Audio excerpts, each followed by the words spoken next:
Welcome, everyone, to episode 11 of the Mid-Geek Crisis. My name is Joe, and my partner in crime, Pedro, cautious.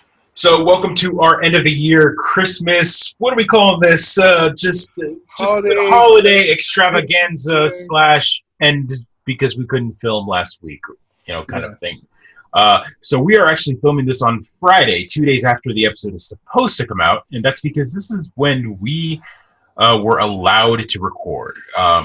Life kind of hit us hard, being fathers and workers and all of that. I don't know how you youngins do it with being able to juggle gaming and work and holiday and spend 3 hours on a Twitch stream. I couldn't do it. I didn't have time. This is the first time I've sat in this chair and the room is in shambles.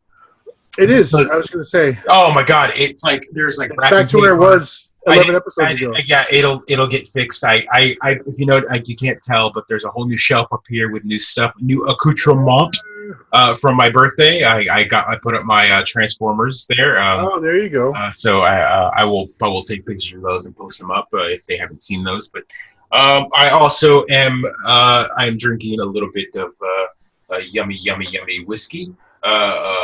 Blade and Bow. This was given to me by my Secret Santa at my D&D group. Oh, nice. Very nice. So we decided to do Secret Santa, and we pulled names, and my particular picked up a nice whiskey, which I don't know what that says. They know you too well. They know me too well. But here, this is how we're going to do this.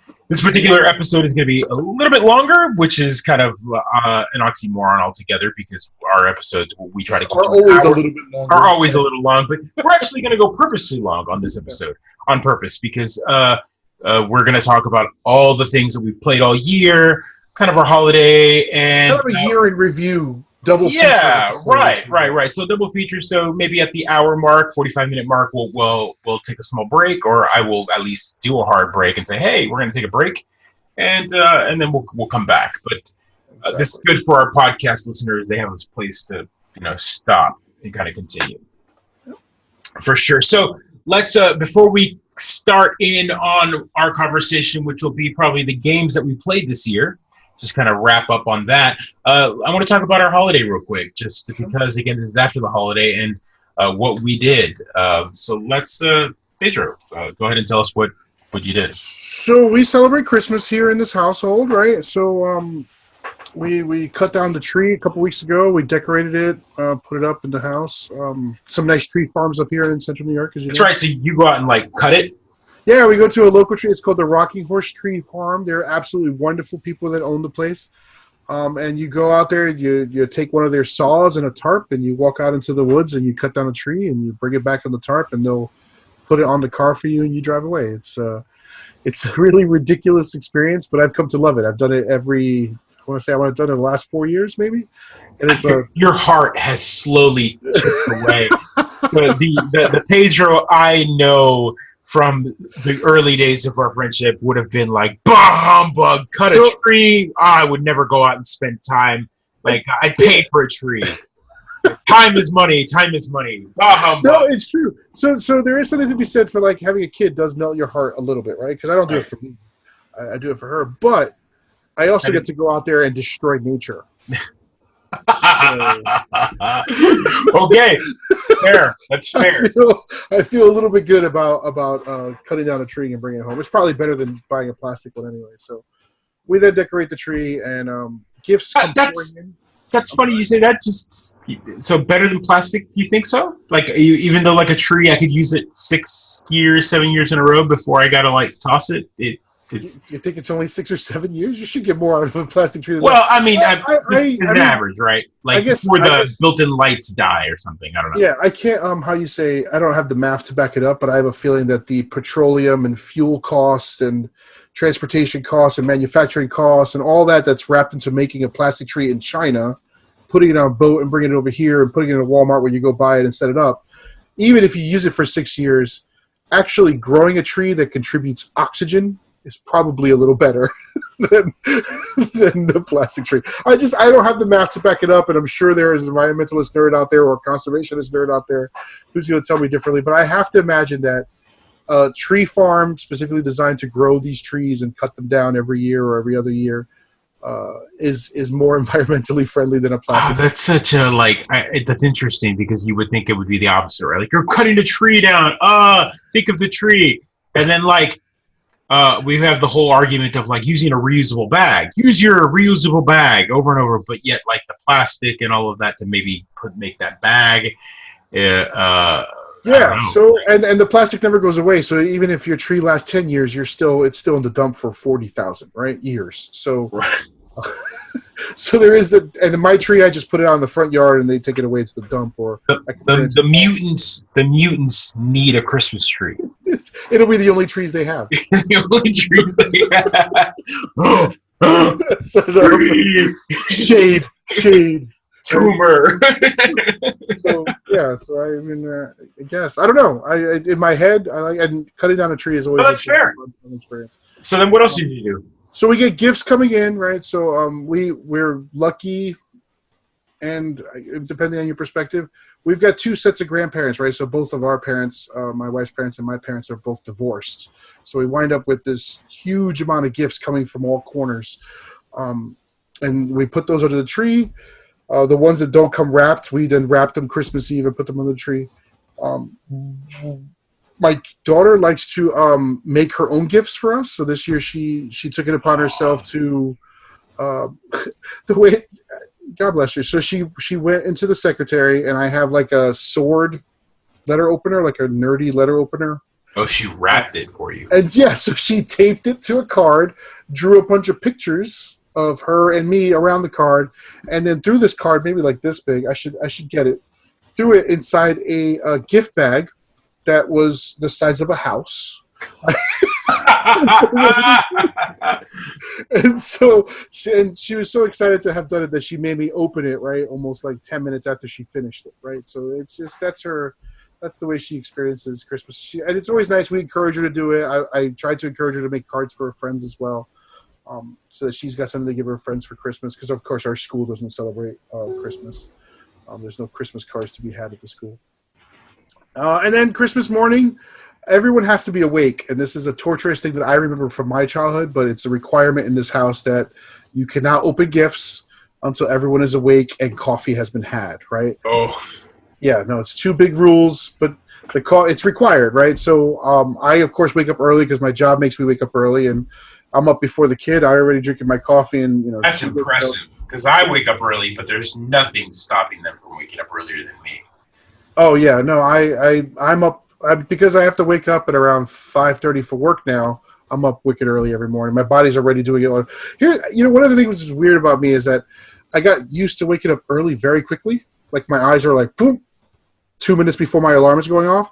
What I haven't gotten used to is going to bed earlier. So my body still wants me to go to bed late, and I'm just like, why are you doing this to me, body? Burning the candles on both ends. Yeah, right now. I do the exact same thing. Yeah. And of course, I want to stay up and I want to enjoy my family, the commute, and blah, blah, blah, whatever. So this year, she actually woke up at like 3 o'clock in the morning. No, like 2 o'clock in the morning, right? She woke up, and I think she went downstairs and saw, because we leave out the cookies and the carrot sticks and Santa came. The milk for Santa. I ate them almost as soon as they went out there, right? And so yeah, Santa came. Or I'm sorry. Santa came and ate them. In case she watches this in a couple years. And Santa came. I don't understand what this argument is. Santa came. And she actually woke me up to let Tim Allen came into your. Well, it's Kurt Russell. Kurt Russell. We moved on. Kurt Russell. Oh my God, Snake Plissken is my Santa Claus. How can he not be? Right? We kicked in your door, with his trucker hat, and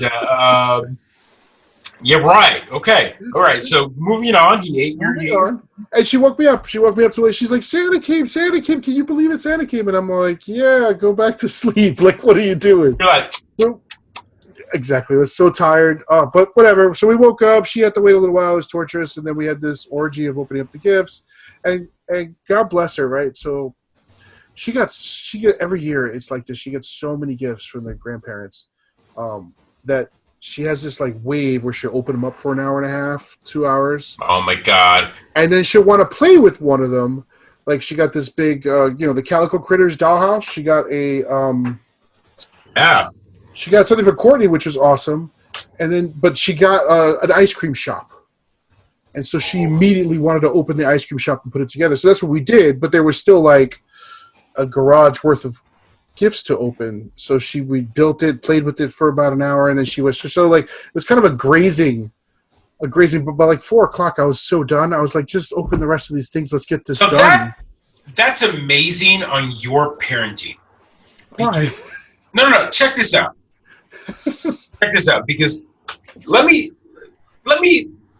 tell you my Christmas real quick. You've got 2 boys. It's a different. Oh no! It doesn't matter. They're savages. It's like I have a brother. I know. I mean, oh my God. So it looks like you had a blissful.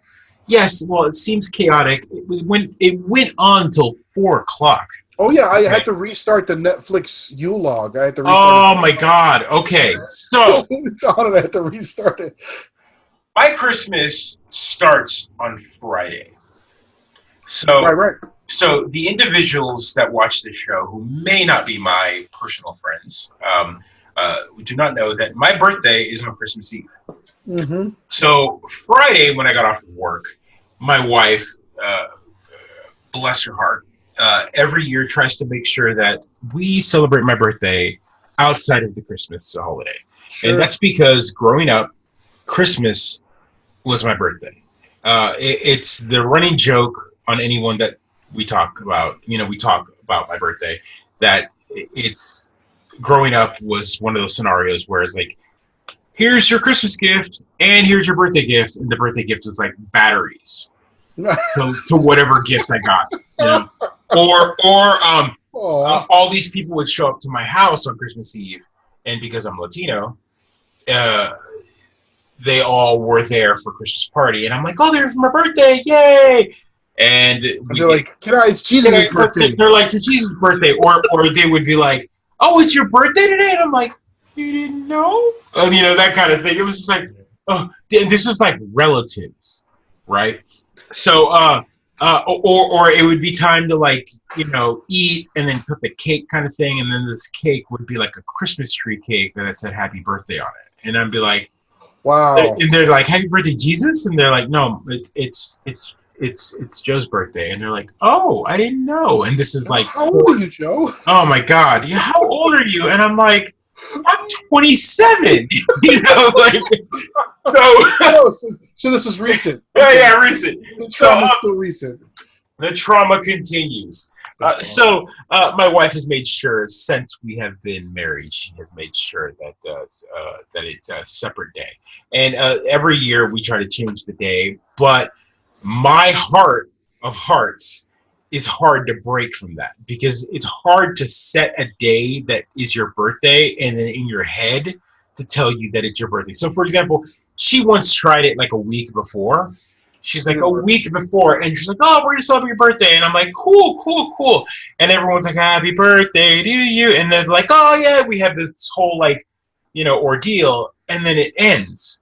And then the 24th comes around, and everyone's like, Merry Christmas. And I'm like, but it's my birthday, Yeah, so we need 1.5 weeks of celebration. I know, right. I know, it's so greedy. It's easy because I'm like, absolutely. How long are we going to celebrate? How long are we going to fucking celebrate your birthday, you freaking old man? Right. It makes no sense. I know, I get it. It's annoying, but it's hard because in your head you grow up knowing your birthday. Like my damn driver's license says 12/24. You guys, you should join a support group. If there's other people who oh God, there's gotta be. If you know anybody else whose birthday's on Christmas, please let them know. They probably have the same trauma. Same freaking trauma. So I will tell you this: I didn't have a birthday, a official birthday party until I was 12. Because you got to combine them. I get it. When I was 12 years old, my parents decided to throw something for me like on December 12th. And I remember everyone came and they made a big deal about it. And they had like a big old float, like a big bouncy house in the back. And I remember like the most vivid birthday. I remember it's the only time I had one. After that, it never happened again until I got married. So that says a lot that I didn't really have ever had an official birthday party. I'm not talking about people didn't come over. Like people did come over and they're like, "Oh, it's Christmas, but it's your birthday. Here's a small birthday gift." So it did happen, but never officially. So tell me, Joe, how does that make you feel today? Some long-haired hippie with a beard that was apparently born on that day gets preferred treatment over me. That's how it makes me feel. Anywho, that being said, one of the fun parts about being the age we are, our dear listeners, is that there is the midlife crisis. This is the joke, right? Here we are, still enjoying our childhood traumas and reliving them on this podcast. So there you go. Especially Joe. It hurts. It hurts every day. And of course, I'm all like "Merry Christmas" on your birthday, which is my favorite thing to do. So Friday started this. I got home from work. My wife planned out a whole. I created an event where it was like, "Hey, let's go see Aquaman. I want to go see Aquaman." Yeah. Boom, watch Aquaman. Fantastic movie. Go see it. I don't want to spoil it. We'll have a whole talk about that one day. You possibly spoil it, but go ahead. Now, yeah, no, right? You can't. It's what man swims underwater, fights Aquaman. You couldn't go wrong with that movie. Like honestly. But the reviews say it's good. I always say people seem to be enjoying it, but we'll talk about that next week. Yeah, no, we'll talk about it next week. So after that, they came over the house, and when I say came over, a lot of people. It was just my sister, my sister-in-law's boyfriend, and a couple of my good friends. They showed up, and we played a board game. We played Dragoon. Nice. It's a 4-player game. It can be a 6-player game if you play an expansion. We'll talk about that in one of our sections. But I didn't set up the 6-player because I'm not familiar yet 100% with the expansion rules, which allow 2 more characters. So we only played 4, and I basically ran the game for them. Like nice. So I made it easier for them. And that was it on Friday. Then Saturday, Sunday comes, and Saturday and Sunday are last minute shopping. Everyone's running around. Everyone, like family showing up in town. Everyone's kind of planning the holiday. And then Monday comes around, and Monday's my official birthday, the 24th. And the 24th means there's still some sort of random shopping you got to do. And which means there's someone somewhere in the household that's going to end up having to go to the mall. Jesus, we just have to go to the supermarket. Oh, God, it's never no. So we do that, and it's fun. Whatever. The 24th night comes around, and my wife, or if other people that don't know, we live in a blended family. I live with my in-laws live with me. You know, we all live together. So I have grandparents living with my kids, which allow kind of a third generation kind of grow up. It's great. It's great if you built-in babysitters. Built-in babysitters, you know, that kind of thing. It's fantastic. So jealous. We went to a mass. My mother-in-law loves going to church, and I was like, let's go, whatever. And we went to church. We listened for an hour of singing and whatever. And then after that, we did the amazing American thing to do, which is get Chinese food. Love it. We did that Christmas Day. Yep. Christmas Eve, we did Chinese food. We went and had amazing Chinese. It was so good. As a matter of fact, I'm thinking about the leftovers we still have in the fridge. After that, no, we don't want to eat those now. No. They past the date. 3 days. 3 days is the max. Right. After that, I'm Latino, so it's time to go to Abuelo's house, my dad and my mom's house. So on Christmas Day, you went over to Christmas Eve. So this is after the church and after Chinese food. We then at 8:00 at night get in the car with the presents for my in-laws and my sister and drive to their house. Yeah. We then spend all the way till midnight there. Jesus. So we have we have a second Christmas dinner, or Christmas Eve dinner, which is Christmas dinner for Latinos. Right. So we attempt to eat ham and pasta and all sorts of the heaviness on top of all the Chinese food that we just had. And then my kids are like eating this up because they're like, what? Christmas? And I'm like, it hasn't started yet, but sort of, because it's Latino Christmas. You don't know about it. It's my birthday. It's my birthday. My mom made me a flan cake. So it's just a flan that was a little thicker, a little richer. And she wrote my name on it and chocolate. It was hilariously awesome. And they sang happy birthday to me for the second time. And there we go. That was the official my birthday. And then we opened up the gifts for the grandparents. And then at midnight, we got around 11:30. We got home. We drove home, and kids ran up to bed. And then that's when Santa came.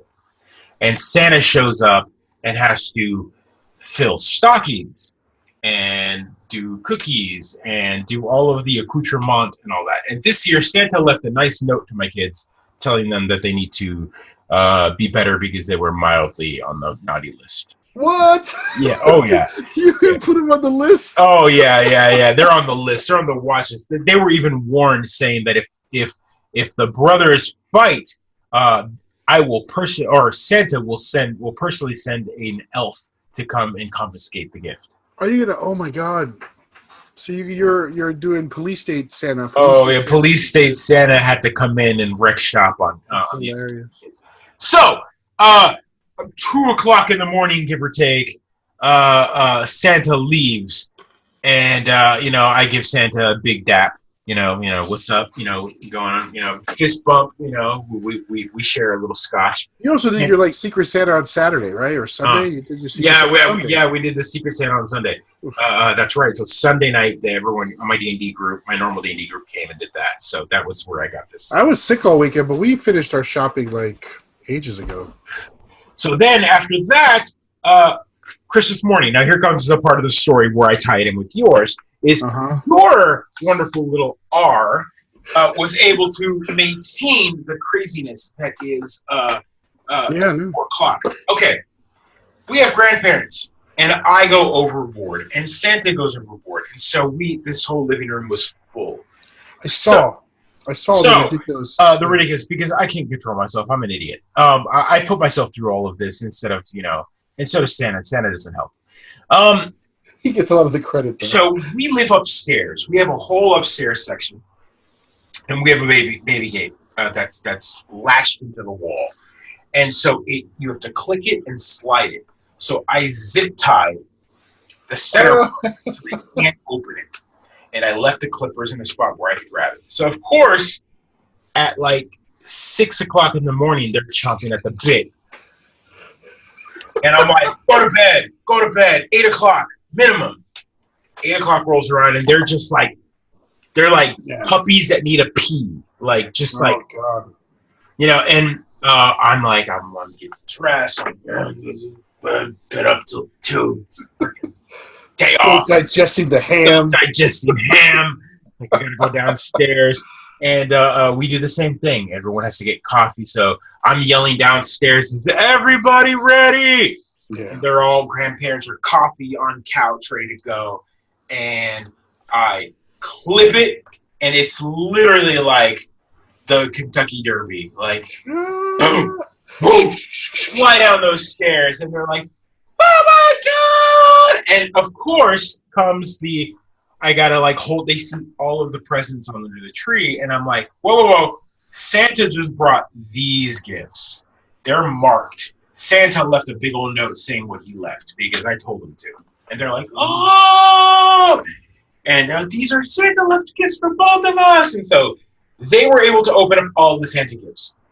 But then came all of the other gifts. And all these other gifts were afternoon gifts. And they were just like,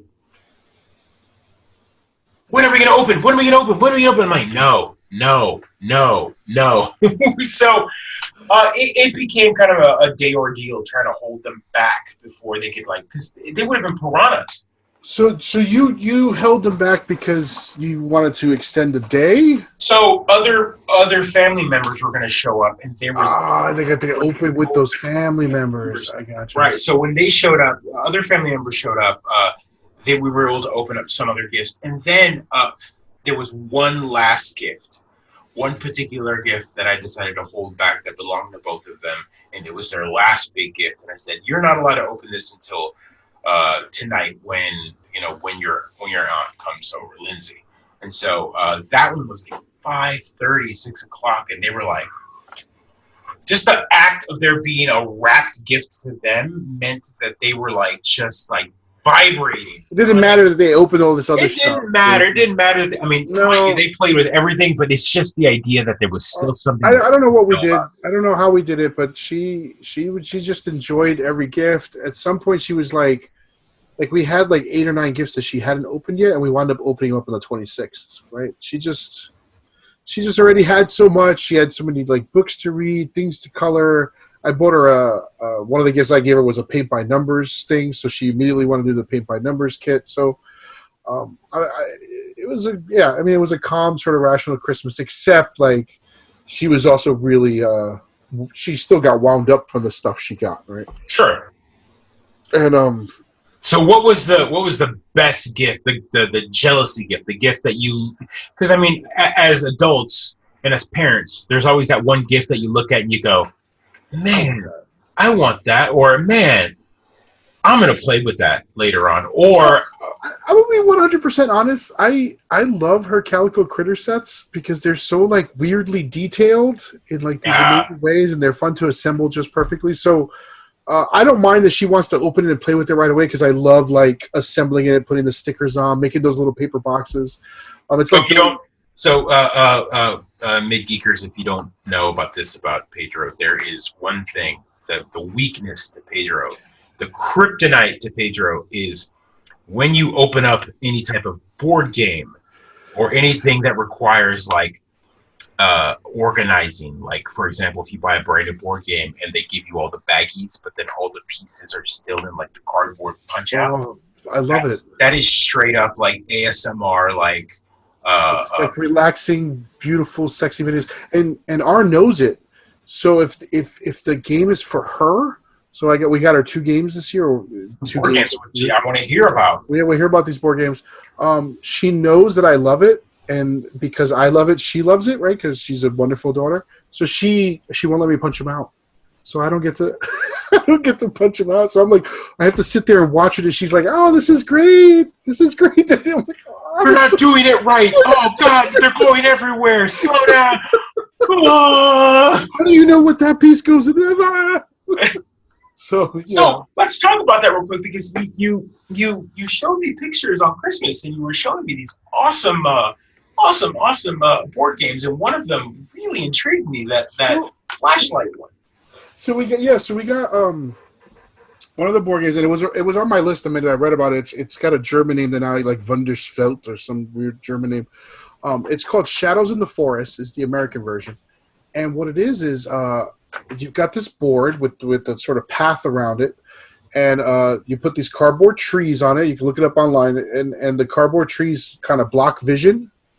And then one player plays the lamp, the hiker, or the person in the woods, however you want to describe it. It's provided in the board game? It's provided with it's like a little LED light. You flip it on and it provides light in certain directions. In the German version, it's a candle, which of course Americans were like, oh, that's too unsafe. Think of the children. It burned down the house. Yeah, burned down the freaking house.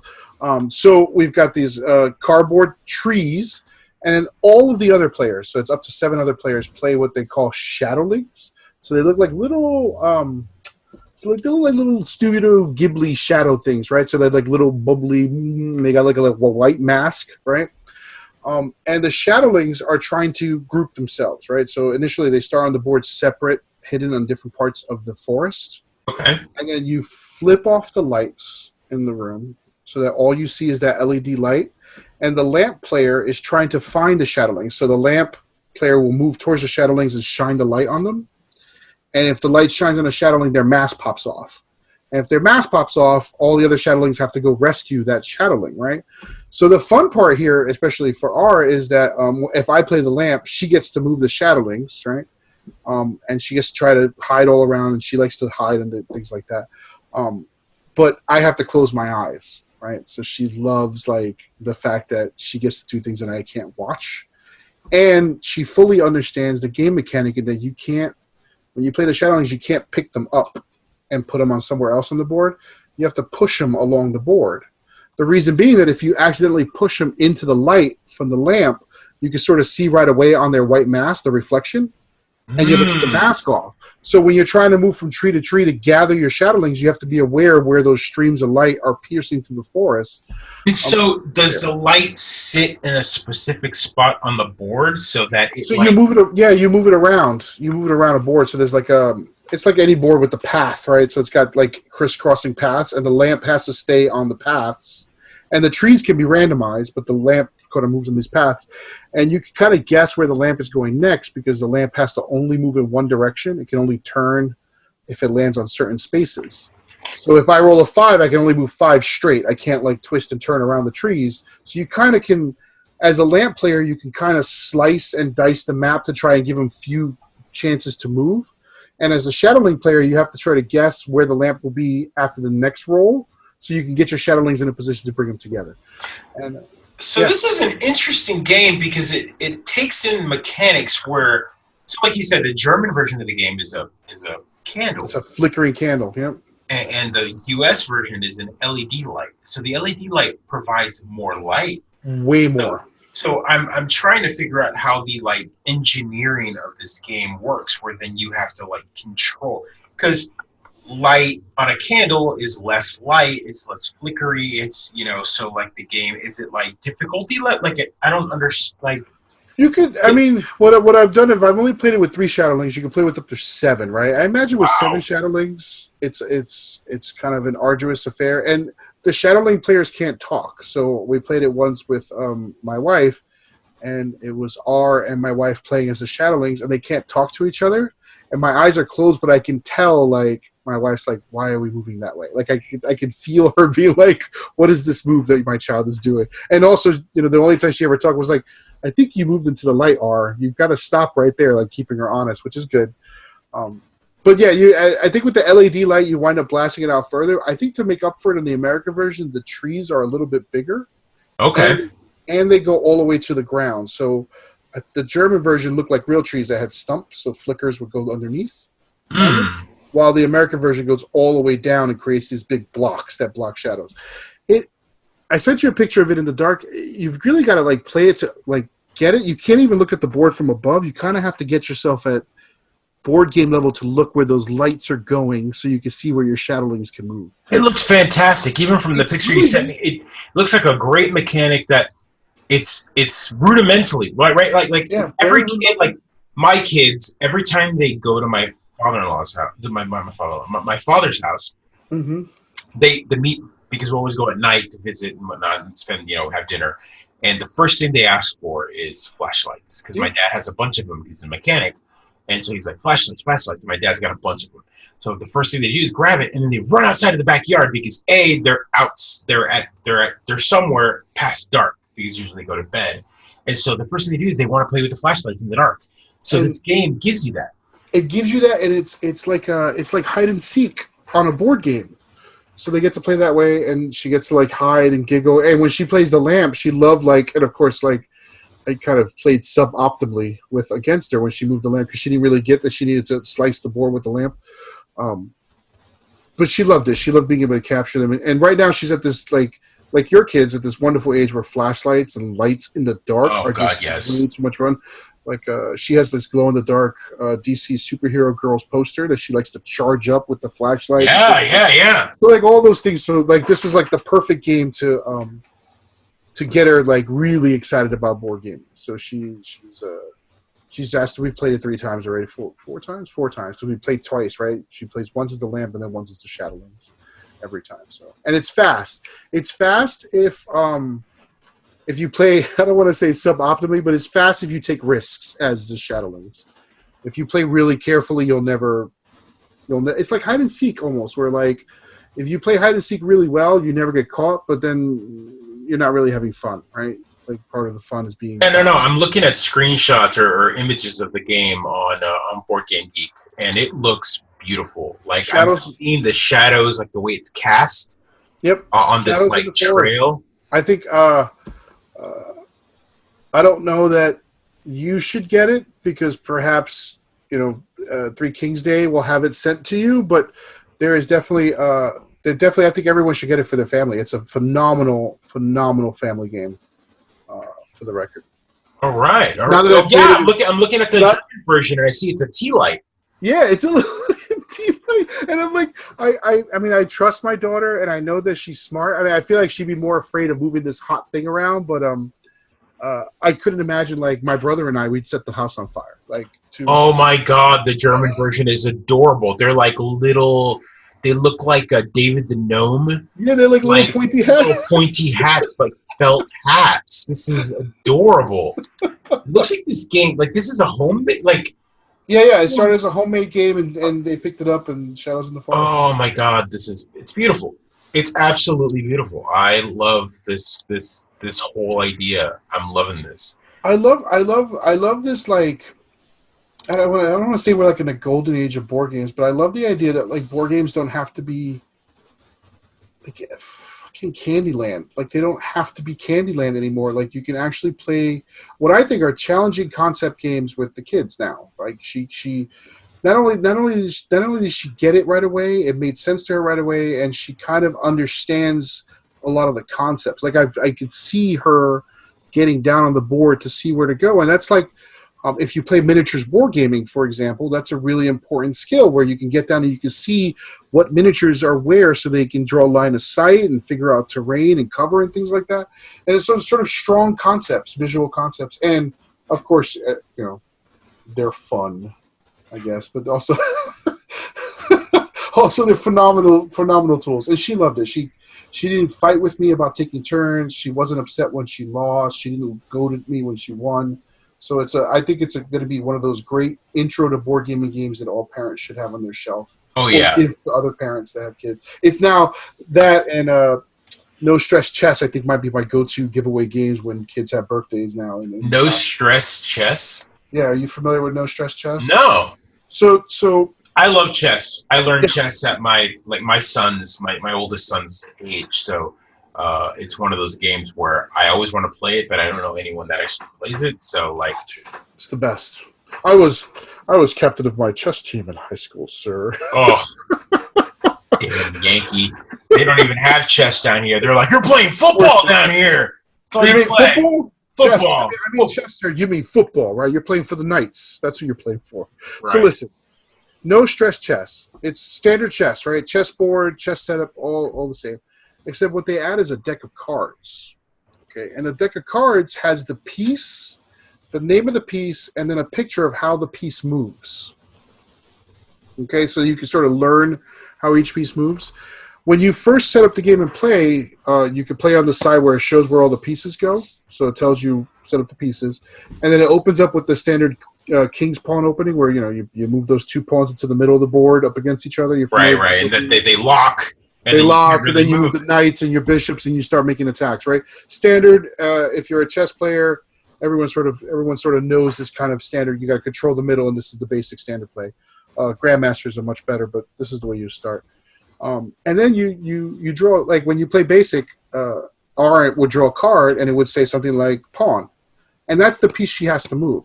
So essentially, the first thing you learn is step one, the fundamentals of moving pieces. Right.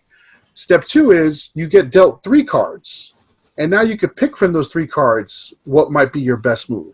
So step 3 starts letting you thinking moves ahead, right? Because now you have 3 cards. You're like, oh, I've got a pawn, a king, and a bishop. How can I make something happen with those 3 cards? Not knowing what I might draw next, but I've got 3 moves I know I can do. This right? is genius. Yeah, and I've never heard of this, but this is like a good. It's also it's a good way to teach chess, and second, it's almost like chess on rails. Yeah, it's chess on rails. It's a great way to put it.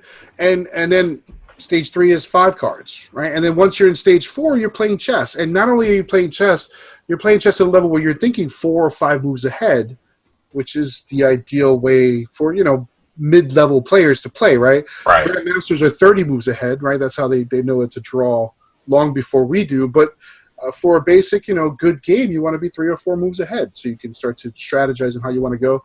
And the 3 and 5 cards are great. And R got it in the first set, right? So she knows how to draw the card. She sees the piece, she moves it, right? No problem. we're at the 3-card stage right now, where she kind of she hasn't quite grasped like, oh, I have a pawn, I should move this pawn forward so I can move this bishop out, right? She hasn't quite grasped. Okay, yeah. But she's sort of figuring out as I do it, right? Because I'm playing under the same rule set. I'm also trying to teach her, because the way you learn chess is to lose. You don't learn chess by winning all the time. Right, so right. I'm crushing her, and I feel bad sometimes, but it's sort of like, hey, this is why I'm doing this. This pawn lets me move this bishop out. Once I have the bishop out, I can put your king in check, right? So here's the way you have to look at this. So it's neat. And the great thing is, it's Barnes and Noble, and it's like $15. Barnes and Noble? Oh yeah, Barnes and Noble. No Stress Chess. That's where I bought it. I'm that parent that for the 8 birthday parties that R had to go to last year, wanted to go to last year, every single kid got No Stress Chess from me. Here you go. It was the easy $15 gift for all of the parents. Oh my God, I'm looking at it here. Here we go. That's great. Very simple chess. Oh wow, that's beautiful. I like it. No Stress Chess. And it's awesome. And as long as they understand those concepts, you're good to go. So my kids didn't get any actual board games. It's not that I don't think that they can handle it. It's just because I've got 2, and I know that, and that's the beauty of you having 1, is that you're able to kind of tailor the gift to that individual. Yeah.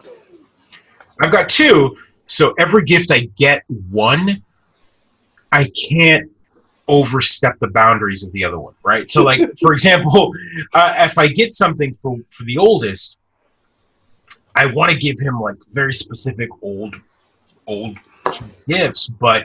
You want to get him a BB gun. Yeah, right. Like, he's going to be 9 in a month and a half. Like, oh, man, it's time for his first BB gun. And I would, like, show him how to teach him how to shoot it and all that kind of stuff. But at the same time, it's like, the kid, the 5-year-old, is going to be like, yay, and I want to play it, and so I can't do it. Like, it's not about it's about control, and then so I feel bad for Connell, because Connell is the oldest, and he's going to be 9, and his brother just turned 5, and it's kind of holding his potential back a little bit, but at the same time, it also allows him to stay young in a specific way that allows him to play with his brother.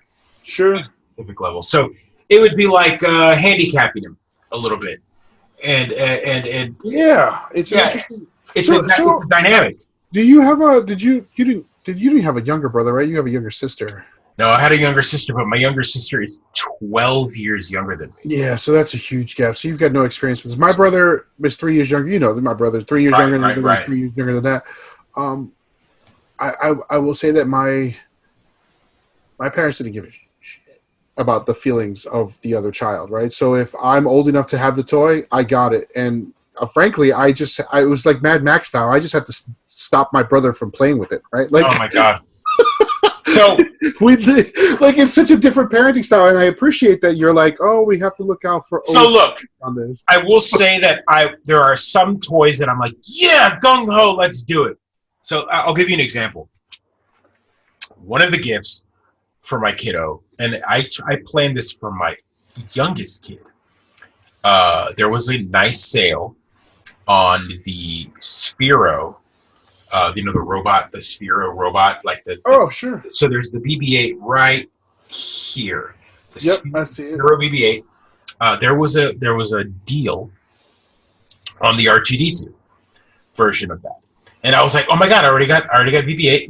Let me get Ollie the R2D2. I'll get it for Christmas, and it was only like $35, and I was like, oh, that's a great. It's down from like $100. So you bought your 5-year-old a toy that goes beep beep boop boop. Right. So I was like, he's played with multiple toys, and he realized R2D2, and R2D2 is a lot easier to control than Sphero BB-8. Sphero BB-8 is like, he's a ball, so he zooms all over the place, and his head flies off because if he goes too fast. R2D2 is 3 legs, and one leg comes down, and sure. He's real easy. He's real easy to move around. And I was like, oh my God, this is going to be awesome. So I decided the day we're wrapping, like Saturday, I'm rapping. I'm like, hey, I should charge him up. Let me get him going. And so I plug him in and I charge him. And then like a couple hours later, I go, let me go ahead and download the app and get him going so that when he asks me to get him going, I'm going to do it. I pull him out and I play with him, and I'm like, oh my Daddy God. was playing with him. You wanted to play with him. Well, Daddy played with him. Daddy played with him, and I realized, holy shit, like he's not a tough toy to control. You just move around, but you've got to like sync him and you got to move him. And I was like, oh, and the wife goes, why don't you keep this one and just play with him with it? And I'm like, that's a good idea. And it's because it's not that he couldn't do it. It was one of those scenarios where all I saw was syncing problems, yelling, throwing. Real frustration, yeah. Real frustration. And there was a level of frustration that I just didn't want him to have on Christmas. Yep. So I said, you know what? I'll keep it. And I did. And I put him on my shelf and I left him there. And then like I brought him out like yesterday. And I put him out, and they're like, where did you get this? And I'm like, oh, this was Santa's gift. He left it in my office, and I didn't show you guys. And they're like, what? And so I brought him out, and they were like, can I control it? Can I control it? I'm like, no. But what they did is, so then my youngest, again, he was like, let me do this. And he ran upstairs, and I'm like, what is he doing? And he came back down, and he brought his, like, 12-inch Star Wars figures out. And he brought down like 2 stormtroopers, C-3PO, and Darth Vader, and he put the enemies on one side, and he put C-3PO next to R2-D2, and he goes, oh, and he starts talking with him, and so like I just became R2 running around the floor, and while they were like playing, and he was like, yes, let's go R2, and I'm like, so much better. So I was like, it worked, but it was like in a way that I imagined it like in my head. I was like, oh my God, he's old enough to play with this. And then I played with it and I was like, he's not old enough to play with this. Not old enough to play with it. And they both got iPads, and I was like, I'll just install the Sphero app. So here comes the big gift for them. The big gift that they opened up on Christmas was I bought them the company called Anki, A-N-K-I.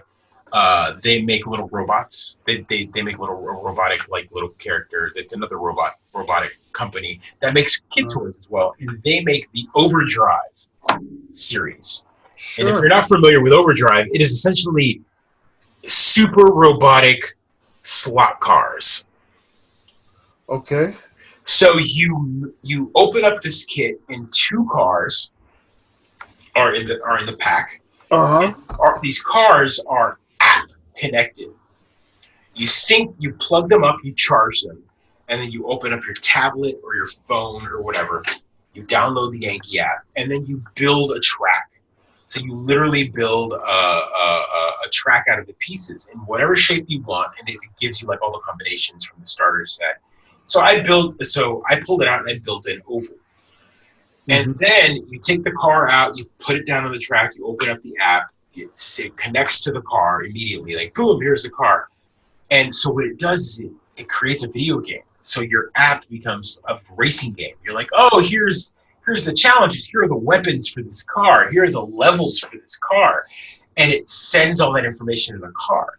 And so what it does is it puts these 2 cars out there, and you race, and they will not fly off of the track, even though the track has no railing, because they are robots and they read the track, and they will so you could play against the AI, and the AI will take over one of the cars, and the cars will cut you off and turn lanes and change, but they'll have missiles. Wow. They'll have missiles and little LEDs on it, and so you'll, with your phone or your tablet, you're moving around, and you're like, fire the missile, you hit the button, and it hits the other car, the car will spin out on purpose, but stay on the track, and then like flash and go, oh, and then the speakers on the app will go, I'll get you, and the AI will like come back and like fight you, and then you're going up levels and gaining experience points and stuff. But it's all physical toys, but on a track. Like, that's pretty cool. It's amazing. So that brings back memories of my brother and I with you pull the trigger and the car. But if you pulled it too fast, it would fly off the thing. So there was like a level of like learning and all of that. Slot cars, but it's exactly that. Exactly. Well, it's not, since you've got an app that turns it into a video game and you can. Oh my God! It's a video game by yourself and the AI. It is a Need for Speed game with weapons, so it's like a Mario Kart / Need for Speed, but in physical reality. That must have been a big hit. Did they love it? They liked it. They liked it a lot. They liked it a whole lot. And so what they did is they've used my phone and they played against the AI. We haven't played against each other yet because first I had to get them used to the idea of like, here's the accelerator, hold it down. And so what's nice is they just hold it down. They don't have to really steer. They hold it down just like a slot car. You go, boop, and it goes, and it'll go. But then they realize that you can tilt the phone and it'll switch lanes or it'll cut off. And that's where we're at right now with it. And so it's the most advanced toy I've ever seen. Yeah, that's pretty awesome. It's a nice that's a neat little way to get them to use the app, become interested in. Yeah, that's great. I'm kind of jealous. But it's also like super. Okay, so it's a video game, right? So you're like leveling up, and so the car, whatever login you've got on that tablet. Even though it's only 2 cars right now, that you got them like video game amiibos, dude. That's not right. Yeah, it's like amiibos. Like they transfer over your data, so they've got your level of car. So the moment you race the next race, it's like equipped with machine guns and stuff. That's awesome. And how much space is there for like tooling or changing or like? There is like it's got all sorts of like boosters and all of that, and then the community is pretty big. And you can buy expansion packs. I was going to say mods and expansions. Yeah. You can buy expansion packs for the track. Like they've got a launch kit, so you can buy one that comes with risers and 2 pieces of track. And the track is all IR, like it's IR like ink on the track. The car will read a specific part of the track and then go faster. It'll overclock itself and go boom, and jump off and shoot off of the track and then land again and continue. Man, I remember that with the Hot Wheels. Like you get it like maybe 1 out of 8 tries in the jump to get the jump to land properly. How do we turn this into a jump? You know, like right. Everything became a jump scenario. And then do you remember? That's awesome. Do you remember the slot car that the one that you could then build it vertical, like put it against a wall, and it would go up the track and then down, and you were like, oh! It was like the rich kid down the street had that. Yeah, the magnets. So it basically held on with magnets, but if you went too fast, it would shoot off the side anyway. So yeah. No, totally. So this is slot cars. This is slot cars for kids. That's pretty sweet. All app driven. It's weird.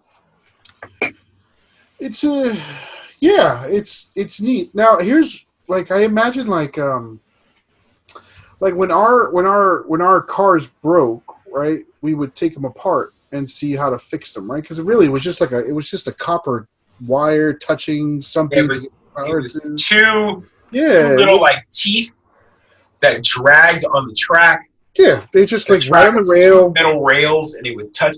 And the way you'd make it go faster, or the way you'd make sure that they were hitting, is you take a little sandpaper and like clean off the contacts, and then you go through and clean off the track because corrosion would eventually set in.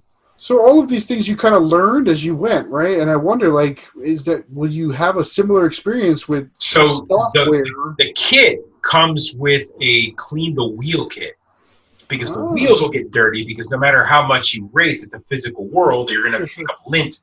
And those kids are filthy. It comes with a little pad that's like kind of sticky, and you can wash it off with water, and it gets sticky, and you run the car over it, and it cleans the wheels. Oh, all right. I had a Hot Wheels car wash thing. Yeah. You put the ice water in the hot water, and it would change the color. Yeah. There you go. So that was the gift. For some reason this year, I was like, let's go with cars. Let's go with like little, because I feel like they missed out with like the whole physical, like playing with toy cars. They weren't really big into them. So I got that for when we play together because I feel like it's something I can control. Yeah. But then I also gave them a Hot Wheel for the first time, one of those Hot Wheel like automated like motorized track sets where you drop a Hot Wheel car and it just like accelerates and shoots down like a spiral. And so how many like that feels like the Grand Marquis gift? Right. Sounds like there might have been like a lot of levels of Grand Marquis. There were a lot of levels. I went a little nuts. Black Friday had some good ones. Like the stuff that was like $80, $90 dropped down to like $20, $30. So I was like, ooh, that looks like a good deal. And I'd buy it, and then I bought it, and then I put it in the closet. It was like, all right. And then I bought something else. Ooh. And then Christmas came around, it was time to wrap it. I'm like, oh, yeah, I got them that. Oh, yeah, here's the R2D2. Oh, my God, what did I do? I got a whole closet full of stuff. Whole closet full of stuff. So, yeah, absolutely. I mean, like, God, it makes me feel like such a drag. Like, I was No, don't.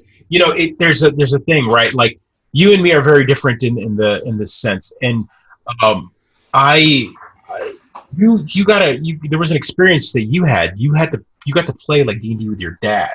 Yeah. With your mom. You got to play those games. My dad and me, we played a little bit. We played a little bit of Nintendo here and there, but there was no real geeking out with my dad. The most geeking out was let's sit down and watch an R-rated movie. Sure. Together. Well, I had that fun with my dad as well. But yeah. Right. But you had a little, like, it was a little more. So the scenario here is I constantly am reliving my own childhood, right? Like, let me sit down, let me lay down on the couch here with a psychological pen here. Yeah. I'm constantly trying to give them the childhood that I wish I had. Sure. By giving them all the gifts that I wish I had. And I see all of these toys, and I'm like, oh my God, here's Christmas time. Let's give them. And then also with the trauma of my birthday and not really getting much, it all adds up to like me spoiling the crap out of my kids on Christmas. Overcompensating on Christmas. Oh my God, it's the worst. And every year I tell myself, we're not going to do it. We're not going to do it. And then I do it. And then I regret it afterwards, but then I enjoy it. Like, it's a little bit of both. Like, oh my God. It's like you ate too many sandwiches. I totally get it. Right. My kids, those are the high-tech gifts. My kids, though, they requested which is so funny because as much as all the tech that I have in this room, my kiddo's list for Santa was he wanted stuffed guys. He's big into stuffed animals. Oh, great. So he wanted like a Sonic the Hedgehog, or he already had one. He wanted a Shadow the Hedgehog. He wanted a Tails, stuffy, and he got all of these like random stuffies. And then my youngest wanted like a Link and like Splatoon, and he wanted a Ghostbusters trap set. Oh, that's so awesome. I got him all of those like basic cosplay toys. And so for the most of the Christmas time, is they were running around with stuffed animals and like a Mario hat and just playing with these stuffed animals. That's fantastic. Nothing with batteries. And I was like, that's really retro and awesome. Yeah, no, we had nothing with batteries either. Nothing on the iPad from what I remember. And yeah, no, it was good. We got her some books, some coloring. A very analog Christmas. Yeah, well, because you really, I don't know, it feels so, but we tried. Not to say that the Nintendo Switch wasn't on our list, our Christmas list. We just didn't get it this year. I get it. Mm-hmm. And but we did get to play Lego Star Wars Trilogy. So I played that on the Xbox One with her, and she got to play that, and she loved it. Right, so that was a sort of it was a game I already owned from way back when. But I was like, you realize that it's backwards compatible. It's backwards compatible, and I was like, it's only like 2 buttons, and it involves a little puzzle solving, and I could play with her. And so I was like, oh, let's play this game. And like in her head, it was like, oh, it's Christmas gift. And I'm like, wow, this was really easy. I should do this more often. Like I was like, yeah, so, yeah. We've played that, but we have a rule in our house, right? Again, our house is big on rules. That the moment she starts getting frustrated and starts yelling, we stop playing, right? We have the same rule. Yeah. So as crazy as my 2 animals are, we have to do that rule because they get too amped up and then they ruin it, and then it makes you guilty. There's like a guilty moment. It makes you feel guilty, and it stops being fun. So often I'm like, oh, you're starting to get mad. And if it stops being fun, then I don't want to do it again. Like when she's like 2 days later, I want to play Lego. I'm like, oh God, you threw a tantrum last time. I don't want to deal with the tantrum. Got off work. So now I've got that rule, and so we played for a little while, and then she got upset, and then we watched Gremlins, which in my memory, I don't remember it being as intense as it was, but it's a pretty action packed. Gremlins 1 is way more action, intense, and scary. It's still a Christmas movie. Still a Christmas movie. She really enjoyed it. In fact, like I think I might have overhyped it. I've been like, oh, this is going to be a scary movie. Or you got to be ready for it. And like halfway through, she turns to me. She's like, "This movie's not that scary, Daddy." I'm like, "Well, that worked better than I thought." So I mean, she ran out of the room once. when it got a little too scary with the kitchen scene where the mom has. Oh yeah, yeah. Okay. Meanwhile, but like she saw. I still cringe a little bit at the scene. She saw my wife and I laughing at the scene, right? Because it's actually like it's so old and retro. And she came back and she laughed at it as well. So she sort of got. I think she sort of got like murdering puppets is kind of a hilarious thing to watch because it is. But here's an unknown fact, or one that I knew and then forgot. My wife went and looked it up, right? And looked up the history. And I guess, like, when it came out, we didn't have, like, strict ratings, the rating system that we have today. Oh, and right. This was one of the movies that created, like, a PG-13 rating system because everyone's bringing their kids to it thinking they're getting, like, a Disney Muppet show, right? They did not get the Disney Muppet show. No. That's exactly right. That's a good lookup. That's a good bit of geek history, folks.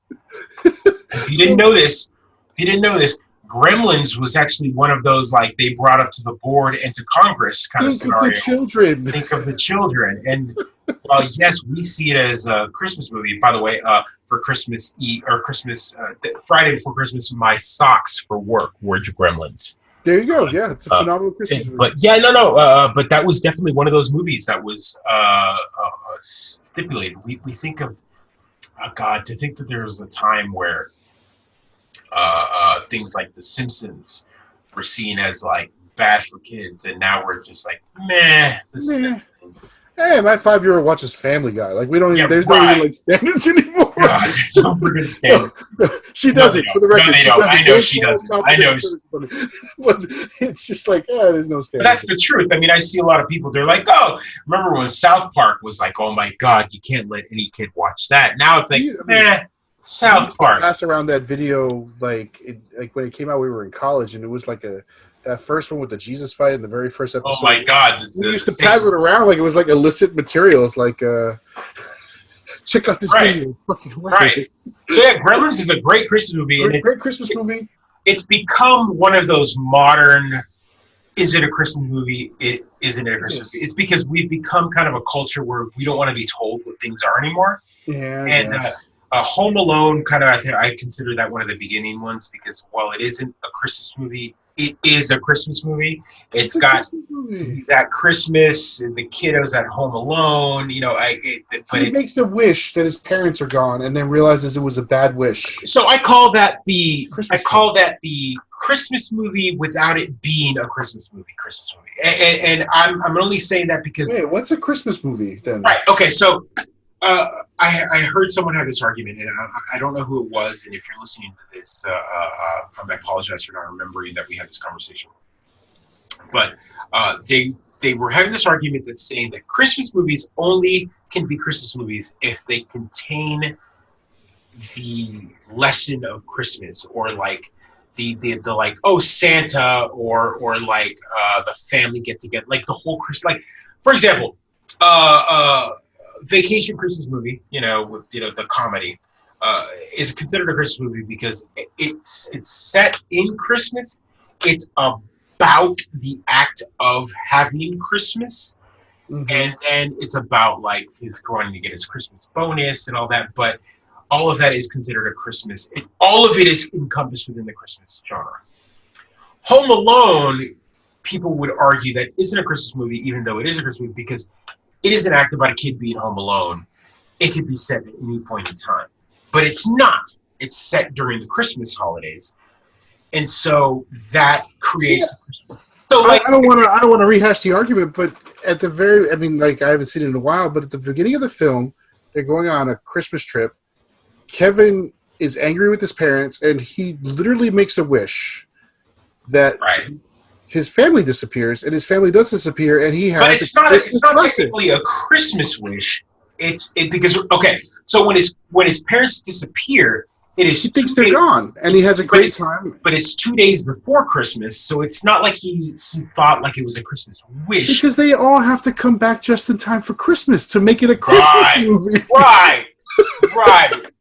So Chris Columbus and John Hughes, the collaboration that created Home Alone altogether, is magical. Are they like it's not a Christmas movie? They say it's a Christmas. It is a Christmas movie, and they all know it. But it's one of the first modern Christmas movies. And the argument here, I'm coming back around on this, is Die Hard, right? Christmas movie. It is a Christmas movie. But no, I won't, because I agree with you. But it's funny because it's been around for how many years? I think it's the 20th anniversary or the 30th anniversary. 30th. Or probably 30th anniversary of Die Hard. And not until this year did Fox finally go, holy crap, we've really got to run through this. And what they did is they re-released like a trailer for it in like a Christmas theme, which is like the happy-go-lucky, it's a great trailer. Great trailer. But it's not like they changed the movie or did a recut. They just embraced the fact that they are a Christmas movie. Or they finally acknowledged it by going, we are a Christmas movie. Here you go, guys. Here's a special Christmas gift. Here's my bet. Here's my bet. I'm going to bet one cautious dollar, one Pedro dollar, that what they got was they got data from Netflix and various streaming services that said everyone watches Die Hard again and again and again every Christmas season. And well, they get it from everywhere, right? For example, this is a Christmas tradition for some people. Why are we not selling this around Christmas? But what makes no sense to me is this. Okay, Christmas movie. Die Hard is a Christmas movie. I consider it. Some people don't. But then the argument of it's got to be a holiday story, like containing Santa Claus in some way or whatever. Fine, you want to make that argument? Okay, I've got a Christmas movie that breaks that down. Jingle All the Way. That's what Arnold Schwarzenegger? Arnold Schwarzenegger. Action star Arnold Schwarzenegger. The entire point of the movie is him getting a Christmas toy for his kid. Doesn't he learn that what's important is to be there for his kid? Because wasn't he like a workaholic? He was a workaholic. He was a Christmas film. Forgot Christmas film. Christmas film. But I mean, but if you want to follow the Die Hard, okay, Die Hard from the very beginning is him on a plane landing. He talks about how he's coming to visit his wife on Christmas, and then the soundtrack, the entire soundtrack of the Die Hard movie is Christmas music. Yep. It takes place at a Christmas party in LA. There's no snow. It's LA. It takes place Carl Weathers / the cop / whatever you want to call him. I forgot his name in the movie because he's been a cop in multiple movies. Al.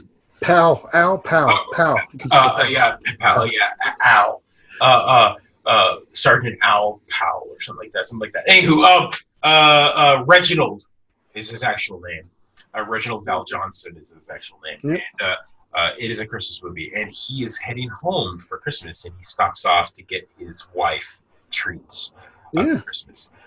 She's pregnant. Hey, dude, we know the film. I know, but I'm just saying, like, it's a Christmas movie, and so the argument here, I don't think anyone listening or watching this particular podcast believes that it's not a Christmas movie. I will challenge folks to find me a movie that takes place around Christmas or has Christmas paraphernalia that isn't a Christmas movie, though. I can't think of a movie that has Christmas in it that doesn't still qualify as a Christmas movie.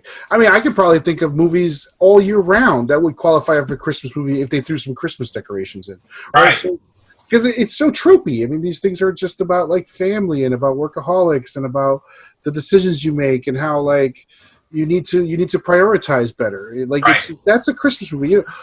Rewind with Adam Sandler. I don't know if you saw this movie where he fast forwards his life. That could easily be a Christmas movie because he learns a big lesson about the importance of family and not fast forwarding the dismal parts. Terrible movie. But it is a family movie, and if all you had to do was him tweak it so that he got it as a Christmas gift. Yeah. Boom. He got it from a freaking elf, an instant Christmas movie. So I mean, I have a dark soul. I have a black heart, but there are some things I love, and some of the ones that are not anti-Christmas movies, but the ones that sort of play on that. Right? There's definitely a little bit of Gremlins is one of those movies that you're like. Well, a good example of that is this is a dark Christmas movie. look at and the 80s played with that so well. Scrooge. Great movie. Solid. Great, Bill solid. Murray, everybody. Bill Murray, Scrooge. Go see it. Great Bill movie. Murray, if you haven't seen it, please. Who hasn't seen Scrooge? But Bill Murray, that whole, it's the retelling over and over of the Christmas Carol. Yep. But it's told from a modern standpoint of like, here's this guy who's like a TV executive, and again, but it's dark. It's dark. It's dark. There are some dark moments in that movie, but the 80s were dark. I don't know if people. The 80s were pretty dark. The 90s were dark. 80s and 90s were dark. We were dark. I'm dark. This is we're dark. We're dark in some way. We're black-hearted dark people. Absolutely. So, Christmas happened. Break time. We're about an hour in. Yeah. Let's do a quick break, because we're going to come back and talk about the games we've played this year. So now we've talked about Christmas. Yeah, I want to do next up sort of a year review. Hey, what do we enjoy for the year, and then what do we hope for next year? Right, we can sort of wrap up the show that way. Right. So let's talk about the games we played and games we want to play and what we're looking forward to. Well, so let's take a short break. I'm going to get something to drink. Come on back. Don't go away, anybody. All right. Hey everyone, welcome to the break. This episode is going to trail at the 2 hour and 20 minute mark, give or take. And I want to thank everyone for listening. This is our 12th episode, give or take. We started in September on this journey of getting everything going, the naming and the branding and all of that. And it's not where it should be yet. There's some improvements that need to happen. But with life and time and kids and all of that, it's hard to kind of put in the hours that I would love to put in. So thank you again for listening this far, if you have. There's another hour or so coming up right after this little break. But could you do me a favor? Share this with your friends. Share this with your circle of friends that might be into any type of gaming. Say, hey, go hit up the Mid-Geek Crisis. Go hit that YouTube link. Hit that subscribe button just so that we can get those numbers up. That would be fantastic. It will allow us to have a little more control. I will be at PAX South this year. I will be doing some recordings with some of my friends, my D&D group, kind of just following along on their on the devs that are going to be there. Maybe take some video, get some I don't know, some type of interviews. I don't know yet, but we'll see. I'll figure something out, but it should be fun. And Pedro and I will be at PAX East together, so we will probably record some sort of live video there. I don't know yet. It should be fun. So again, guys, thank you so much for following along. Thank you so much for commenting and being part of the community so far. Again, thank you. Share, like, subscribe. Have a good one.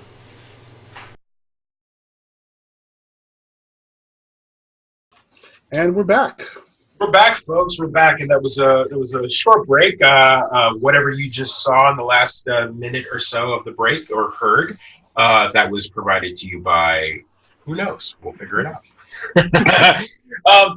Again, if I didn't mention this multiple times, this episode is brought to you by Blade and Bow. Unofficially brought to you by Blade. We should also say, our opening music is Heretofore, great band, local band up here in Syracuse. Heretofore, thanks to them. Absolutely. Happy holidays to them. Also, thanks to all the folks who tune in and listen. We try to do this every week. I know we had some scheduling snafus between us on Christmas Eve. We wanted to record one. It's all right. One of the fun parts about the Christmas holiday was I took a wonderful Trollmas picture for my brother here, and I put it up online just recently, and I boosted it in some of our ad revenue methods. While we don't get any money, it's just a way to push it out there. And I have been getting some fun likes and some fun comments by random people that are big boost on it. Actually, I've been surprised at how many likes you've been getting on it. So. Yeah, so I don't know where it's going or who's seen it. I think they just see it as a fun Christmas picture. But I boosted it, and it has really nothing to do because it doesn't even say come and listen to us. It just says, hey, we missed an episode. But I boosted it just because I figured, why not? It seems to be getting some sort of traction. If anything leads. I have a plan, right? So. Joe knows this. You guys don't. I celebrate Three Kings Day, right? We exchange a few gifts on Three Kings Day, and that's usually where I deliver my Trollmas bomb towards Joe. So he's done his first volley, and I think I've got a good idea to combat him this year. All right. He'll be arriving first week of January. I'm excited. Putting it together, yeah. Sure. You don't even know. You don't even know how excited you should not be. No, I'm overhyping. But anyway, this is wonderful. No. Speaking of the past year, right, and our joys and tribulations for this past year, what have you played this year that you love? What have you done this year? Oh my God! So when I really look back and the year's a blur, I know we talk about it so much, but Fortnite became kind of the bookend and beginning to this year. It was one of those games where we bought it last year a little bit. We bought it right around the October time last year because remember we bought it right before one of the events. It was right before the holiday event because it came out in October, right? So you bought it, and I picked it up in December or January because I did right around the holiday event. Christmas. I missed the Halloween event. And then I started with the spring event or whatever it was. Right. And you picked up the World, the Chinese New Year, and all of that, and the Valentine's Day, and that was kind of where we kind of started playing it. And I will say it's the game that keeps giving. A little bit of news, if you didn't read it, there is rumored. Again, there haven't been able to any official confirmations from what we've read, but it is rumored to have made $3 billion in it's crazy this year. That is going to be probably from the in-app purchases, from the dances, from all of that. From every 12-year-old in this country spending $10 a week. I don't know. Like, so this is going to be one of those conversations we'll have later on in the year as we go along with this story, but it's kind of a funny scenario where it made $3 billion off the backs of dances that belong to other people. Where we talked about it on the last episode we were here, where they're dances that they're taking from other like artists and then kind of digitizing them, and then all of a sudden giving it a fun name. And here we go. They go and spend 800 V-Bucks.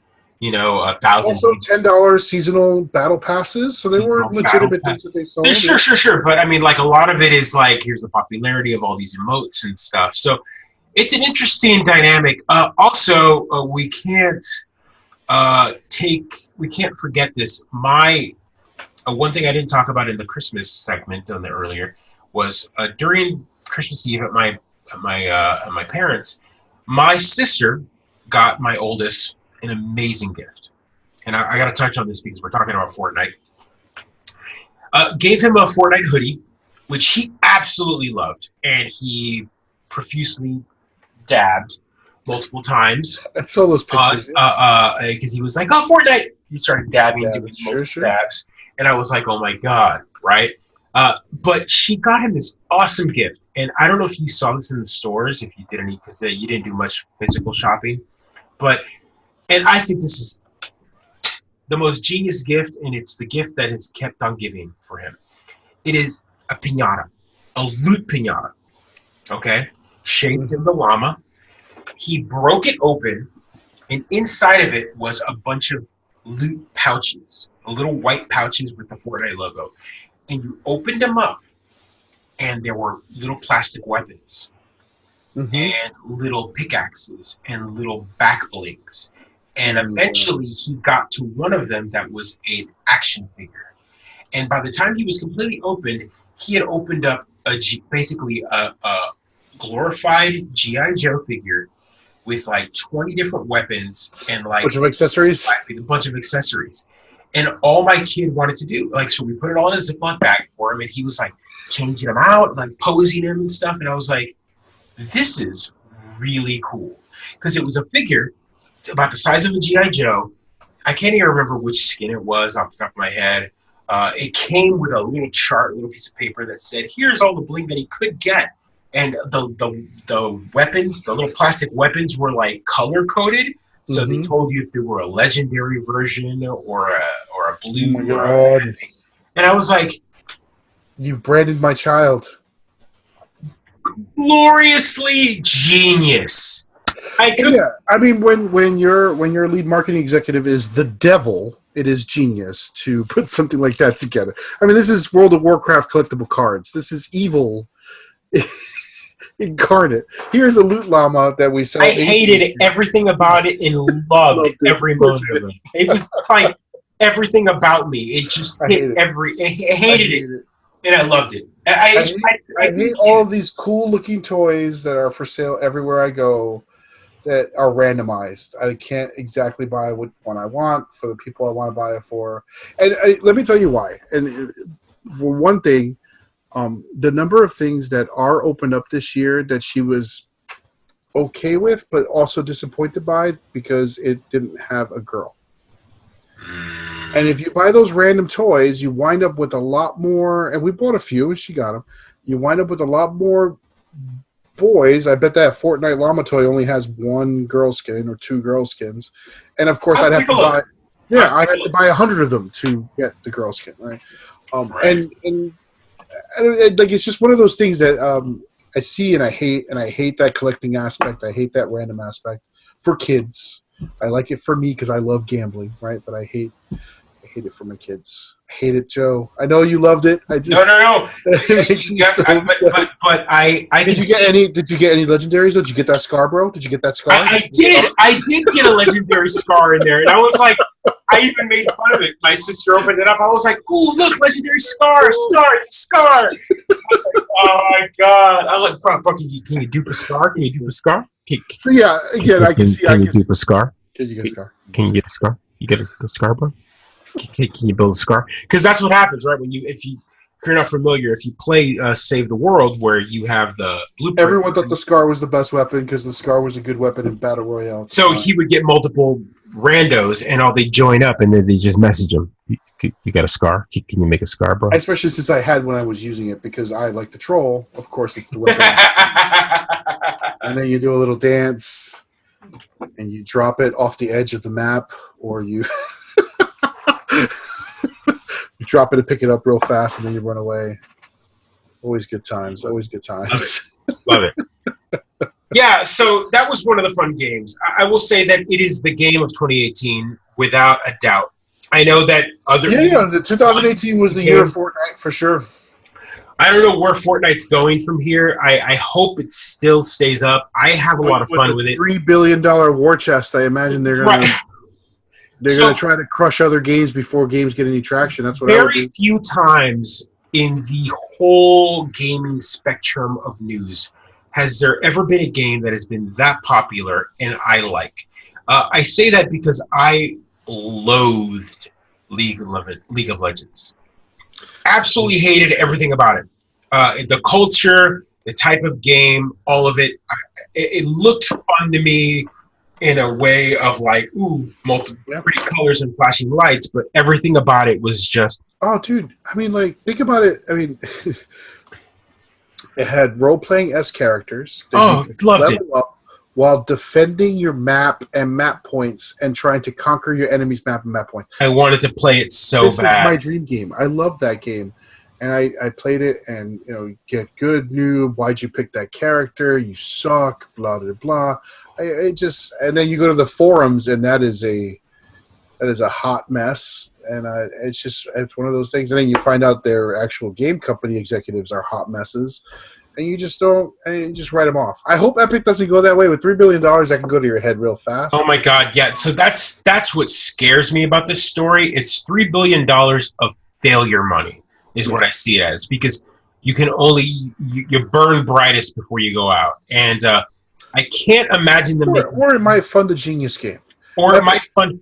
If anybody from Epic is listening, what I want, if you're reading my dream journal, what I want is an X-Wing style game where I get to pilot an X-Wing with 3 of my friends online, and we do a run on a Star Destroyer. And we can communicate, and we can talk, and we're in beautiful X-Wings. Or even a Starfighter game, maybe a Wing Commander game. Somebody out there has to play Wing Commander. I want a real Wing Commander game that I can play where I'm in the cockpit of a ship, and I have to flip switch. I have all these buttons now. I should be able to monitor my shields and my engine power. That's what I want. Spend $3 billion, make me that. And make it co-op and make it amazing. And I'm sure I'll get blown out of the sky by 12-year-olds all the time. Maybe the ships can do dances. I don't know. Skins. I don't know. We can make money. They can do it. That's what I say. That's what I say, Joe. Give me a sweet, sweet flight sim. So is that your want? Like, does it have to be Star Wars based, or can it be like? It doesn't have to be. I have. So if ever there was an era I was a PC gamer, it was during the the 80s and 90s, and I don't know if you remember X-Wing was there was a sweet freaking flight stick, and the flight stick had special buttons, and So I would play the Logitech Wingman or the Microsoft Sidewinder. Oh, dude, I don't. I think I'm sure you had one of the two. I had the Sidewinder. Definitely the Black Sidewinder. with gray switch buttons. Yep, and there was like a directional stick in the middle. Right. So that was the hat switch. Oh, so good. Yeah. And it was like graphics, and you could Wing Commander was my jam, right? Because you could modify your shields, you can move power back and forth, you could optimize your fighter for what you wanted to do, and you just dogfight all day long. And the only thing I think about that with joy, because I would sit there and I would play, and my friend John would work the shields, right? So like he would be on the keyboard next to me while I had the flight stick, and he would be my like R2 unit, and he would play the R2 unit in like a Star Wars game, like X-Wing, right? And it was so much fun. Really digging deep on some things that is possible, but no one seems to want to run with. Like, we have that. We created our own couch play moment in a game that wasn't multiplayer, and we made it multiplayer. We were working together as a team. We're talking to each other. We're like, why haven't you fixed the fucking shields? We're going back and forth. Imagine playing that with, like, friends now. We should be able to do that, but we can't. We had this conversation before. We've had this co-op conversation. We had a console that gave us this in a very weird way, the Wii U, where you had this, like, one screen and then another screen, and you could play on the couch together, where one person has a view and another person has a view. And we don't have that anymore. Now everyone has to be remote, or it has to be split screen again.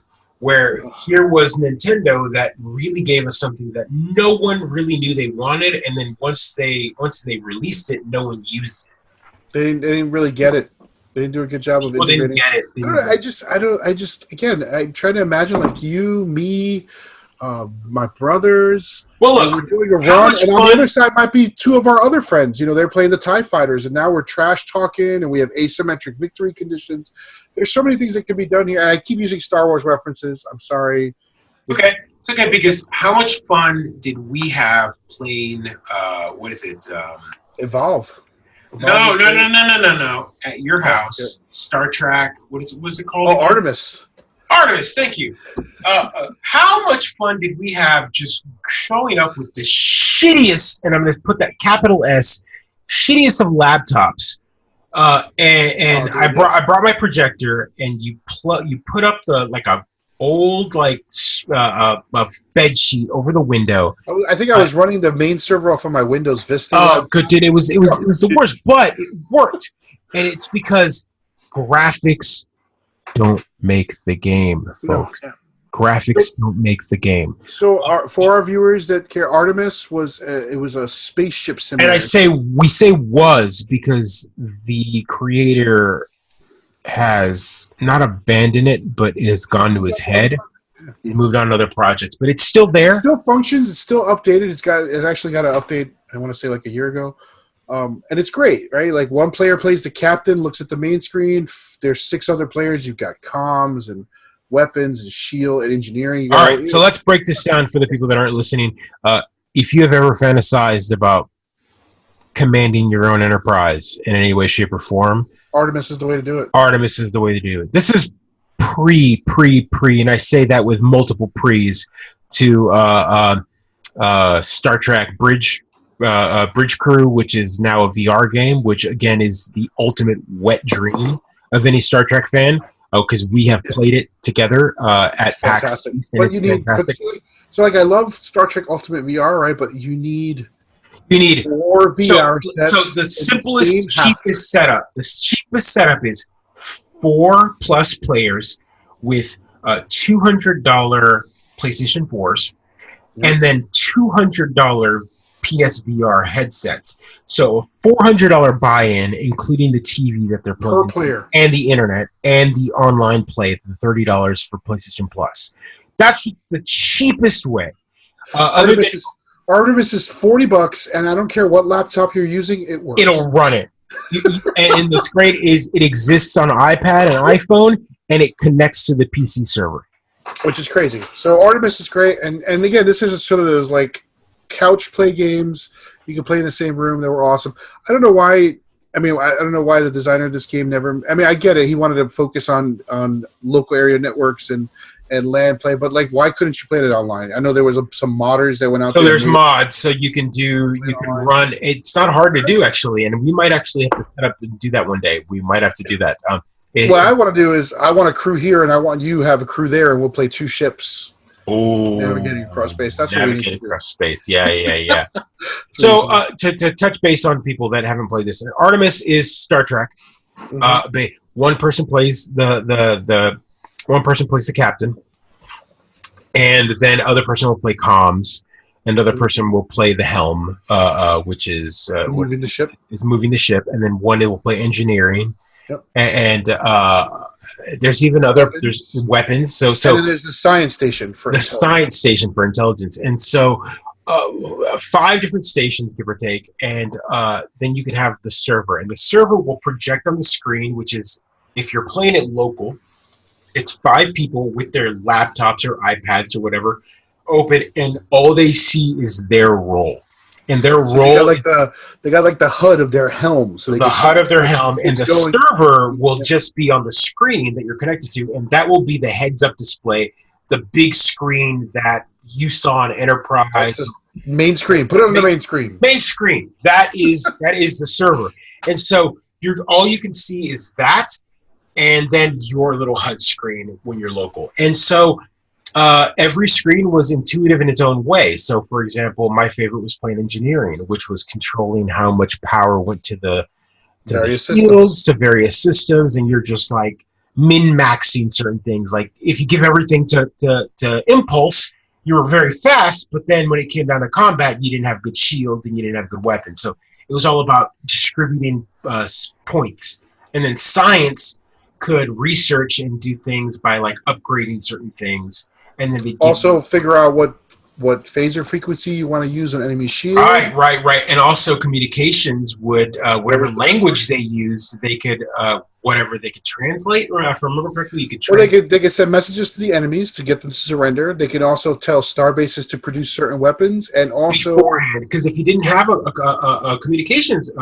Because again, if you're only 3 players playing, you want it to play captain. One person has to play the captain in some way, shape, or form. And you need captain, weapons, and helm. Captain, weapons, and helm. So then you don't have science and you don't have communication. So sometimes the alien ship would blurt out something, but because if you don't have someone in communications, you couldn't read what they said. You also get quests. Missions came over the comms. Right. So it's a completely way ahead of its time game that again runs on anything.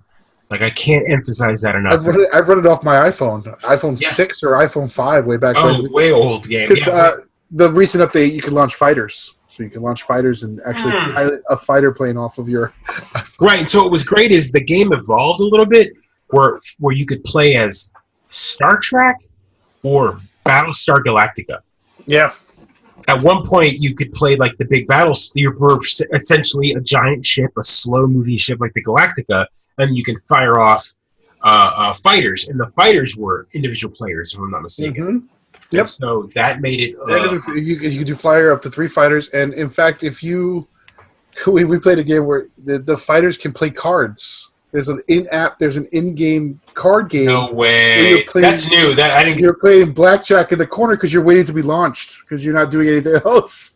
You're waiting to be launched if you have extra players. So it's genius. It's good. And again, this game is pretty much all text-based. The only graphics for the license for 6 players. For 6 players. Yeah. I remember that you bought it and you were like, "Oh, here, take it." And that's why I'd love to have that on the Xbox. There's enough buttons on the Xbox to play that. I mean, I went off on a dream tangent. We were talking about what we want to play last year, but every time I play that Artemis, I love it. It's the truth, though. It's we talk about games that we've played this year, but we still haven't gotten that itch. And I feel like it's a market that I don't know if people know they want until they get it. Yeah. Everyone's playing these games like Fortnite, where it's Battle Royale, and everyone is finding ways to make their own games. Like, for example, one of the big things that Fortnite has created is they've released a game mode, and then they realize that players played a different way, and so then they make a new game mode in their next update, which is amazing because they're listening to their and that's how you make $3 billion. That's how you make $3 billion. They go, wait, players are like teaming up even though they're not supposed to, and doing this. Instead of banning them, why don't we just make a game mode that does that? Genius! Oh, there are players who like to build towers up into the sky. Why don't we just have a mode devoted to building? Or hey, let's change the top of a tower. Oh well, they did the disco mode where they were like, hey, people like to emote. Let's do a whole event where you have to have dance offs, and they did the whole like dance off mode. I was like, crazy. But that's it. So they're finding ways to gamify within a game. So. Again, we sound like old men wanting a game that doesn't exist but existed before. Artemis is a game that exists as Star Trek Bridge Crew now, but it's a game that's too expensive for the normal player, so no one plays it. Only people that can play it are people that can afford $500 setups. Minimum. Oh, Star Trek, yeah. Right. So, like, you don't have it. You don't own it. And I own a PSVR, but I haven't bought the game, and the only reason I haven't bought the game is because there's no one else to play it with. Who am I going to play it with? Give me a $40 Xbox game where I have to work weapons while someone else is working helms, and we can all communicate. Why not? I don't get why we haven't done that. Hopefully, maybe that's our goal for let's find a developer and hold them hostage until they make the game for us. So Fortnite definitely big, leading to some inspirational things. I played The Division, of course, ate up a lot of my time this year as I'm building up those shields. And that's a game from Flash in the past. It's a game. Yeah, I think it's 3 years old. So if you haven't noticed, guys, the games that we play aren't going to be the big top 10 games that everyone played this year. I've read and watched multiple lists this past week. Game of the year list, game I played, top 10 games for this console, top 10 games for that, and all of them look fantastic. But we have kids, and we have a set budget, and we have a specific amount of time. And I don't know about you guys, but I don't have enough time to invest. Even like, for example, Fortnite has their winter event going on right now, and my winter has been so busy with family and holidays that I cannot play any of it. So I haven't bought the winter pass because I haven't had time. I know. It's $20. Yeah, they're doing a Save the World event that I've barely participated in because I haven't had time. I play a little bit on Sundays when we do our co-op gaming, but I have not devoted any time to it. Right, so it's the busiest time of year for me. It's the busiest time of the year for family and. Let me ask you a question here at confession time. How much Red Dead Redemption 2 have you played? So I have played the intro, and when I talk about the intro, I've played about an hour and a half. How much Spider-Man have you played? I have played about 4.5 hours of the Spider-Man. God of War? God of War, I've played about 10 hours of that. You're so far behind. In fact, you're so far behind that we should find a gamer that can play the games for you and maybe just send you videos. Right. So I need the Cliff Notes version. You need to start paying people to play your games. Play my games, absolutely. And what sucks is, guys, it's what is that? Do you guys? You guys, I'm going to show my age here, but do you guys remember that old commercial where the guy dies and he gets to heaven and it's like all these cookies, and then like he wants milk and he thinks he's in heaven, and then he opens up the fridge and all the milk containers are empty, and they're like, no. And it's like, no! Got milk ad? It's a got milk ad, and he's essentially in hell. Now he's got the most delicious cookies, but he can't have the milk. Oh. That's me. That's us. That is us. We now have the jobs that give us the expendable income that we wish we had when we were young, that allows us to buy the games. We're paying our mortgages. But we're paying our mortgages, and we don't have the hours. Like, how much time did I spend in my youth sitting there wanting to play these games, and I had all the time in the world. I would just go out there and play. And none of the money. And now I have all of the money. And I'm not saying that as a rich guy. I'm just saying that as I technically do have a little expendable income to throw at the games. I can afford a $60 game maybe twice a month. $120, give or take. Damn. But, yeah, right. Ooh, dang. But I'm just saying, I can afford it, but now I don't have the freaking time to play it. Like, these games that come out are so amazing, but they all require 20, 30, 40 hours of gameplay, and I can set aside an hour a week. You want to bite into it. You don't want to serve dinner and then spend 3 days to eat it. You want to you want to really dig. Like I've Red Dead Redemption 2 because I know I get to get past the holiday season. I have to before I can even invest. Right. So guys, expect our Red Dead Redemption review in March. Yeah, I was going to say March or April. We'll have a St. Patrick's Day review day. That's what we'll do. So just in time probably for any story DLC that they put out, right? So that's usually when I'll pick it up on the first. By then you'll be able to buy the Game of the Year edition at like $20, and by March, I mean, I guess the cycles are coming out. You know how it works, man. Like, I hate to say it, but I gotta squeeze it in before Division 2 comes out, which is one of the games I'm looking forward to next year, right? So I gotta squeeze in. Right. And so that leads us back to you playing The Division, a game that came out in like 2015, 2016. It came out 2016. I remember buying it when I built one of my first modern PCs again. And you were playing on the PC. Yeah.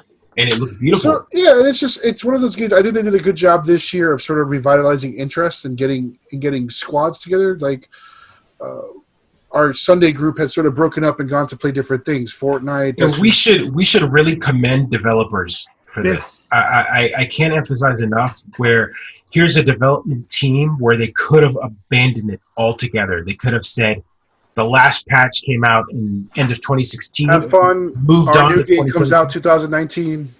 Right. And they didn't. They really kept in it. And so that alone, again, and I say this with much love, that's Ubisoft. Ubisoft, the developers or the publisher released that, and the company that made I gotta look it up, but whatever group, whatever division that created the Division, they did a good job and kept pumping out content, which is phenomenal. Yeah, they learned it. They kept pumping out content, and they figured out like how to bring people back to play right before they got Division 2 out. Like I feel like they got all these new players to come in and try it. It became free on the Xbox Pass. I think that was another big deal, and the timing, right? It went Xbox Pass, and they also did this Shield thing and say, hey, if you play this a lot now, you'll be rewarded when our new one comes out. So I hope other developers take note, right? Like the future games do that. And it was great. I'm enjoying it. So every so often, this is one of those. They really targeted the older gamer like us this time around because they know that we stick around on games longer. Mm-hmm. Because again, I feel like there's got to be someone. Also, we might spend some money on those emotes and those skins, and that's how that game can continue to get funded. They put out some microtransaction stuff, and I think some folks bought into that. Yeah, absolutely. So, what other games? No Man's Sky. I played hardcore mode for about a month and a half, which was a ton of fun. Super hard, especially if you didn't play the basic mode. But I think the Xbox implementation pretty fun. It's a lonely game though, so I'd love to have people back on play with me every so often on No Man's Sky. What else did I play this year? Titanfall 2. So, touch base on that. They are thinking of releasing a VR mode on No Man's Sky. That'd be awesome. Which, again, this is one of those ways where I think Microsoft doesn't have one yet. PlayStation does. There's no cross-play. The frustration sets in. Maybe they'll release it for Oculus. I don't know what they'll do. But that is a game where I say, oh my God, a VR mode would really make you want to jump back in because you really get to like experience that. You look around and looking around. Oh yeah, that's a beautiful game. You fall into a deep hole and die. Right? Yeah. Which I think is like the number one cause. Oh, dead. Broken legs. No. So that's a great game. It was a nice exploration game, and hardcore mode was like a very intense experience. You discovered, and again, our list will not look like anyone else's. You discovered Titanfall 2. Yep. Rediscovered it. My buddy bought it for me. I think he bought it for me because he wants to play with me, which we will eventually do, play some matches, I guess. But I love Titanfall 1. I thought it was great. Titanfall 2 had a much more evolved campaign, and I recommend if you ever get the chance, play the campaign. It's a lot of fun, really well designed. You find it for about $5 at your local Five Below. Yep. Yeah, it's a great game. Beautiful. I don't know why. I mean, I have an idea as to why it didn't do better. It's because Titanfall 1 was such a rough launch, but Titanfall 2 is epic. Gorgeous, beautiful. Has everything you want in a fighting game, and even has big robots. Makes no sense on its failure. And I say failure in a very quotation type of air quote. It didn't do too bad. It just should have done better. Right. And I'll tell people a little history. Titanfall 1 only came out on Xbox and PC. Xbox One and PC. It did not release on PlayStation 4 because Microsoft really tied up that exclusivity on it.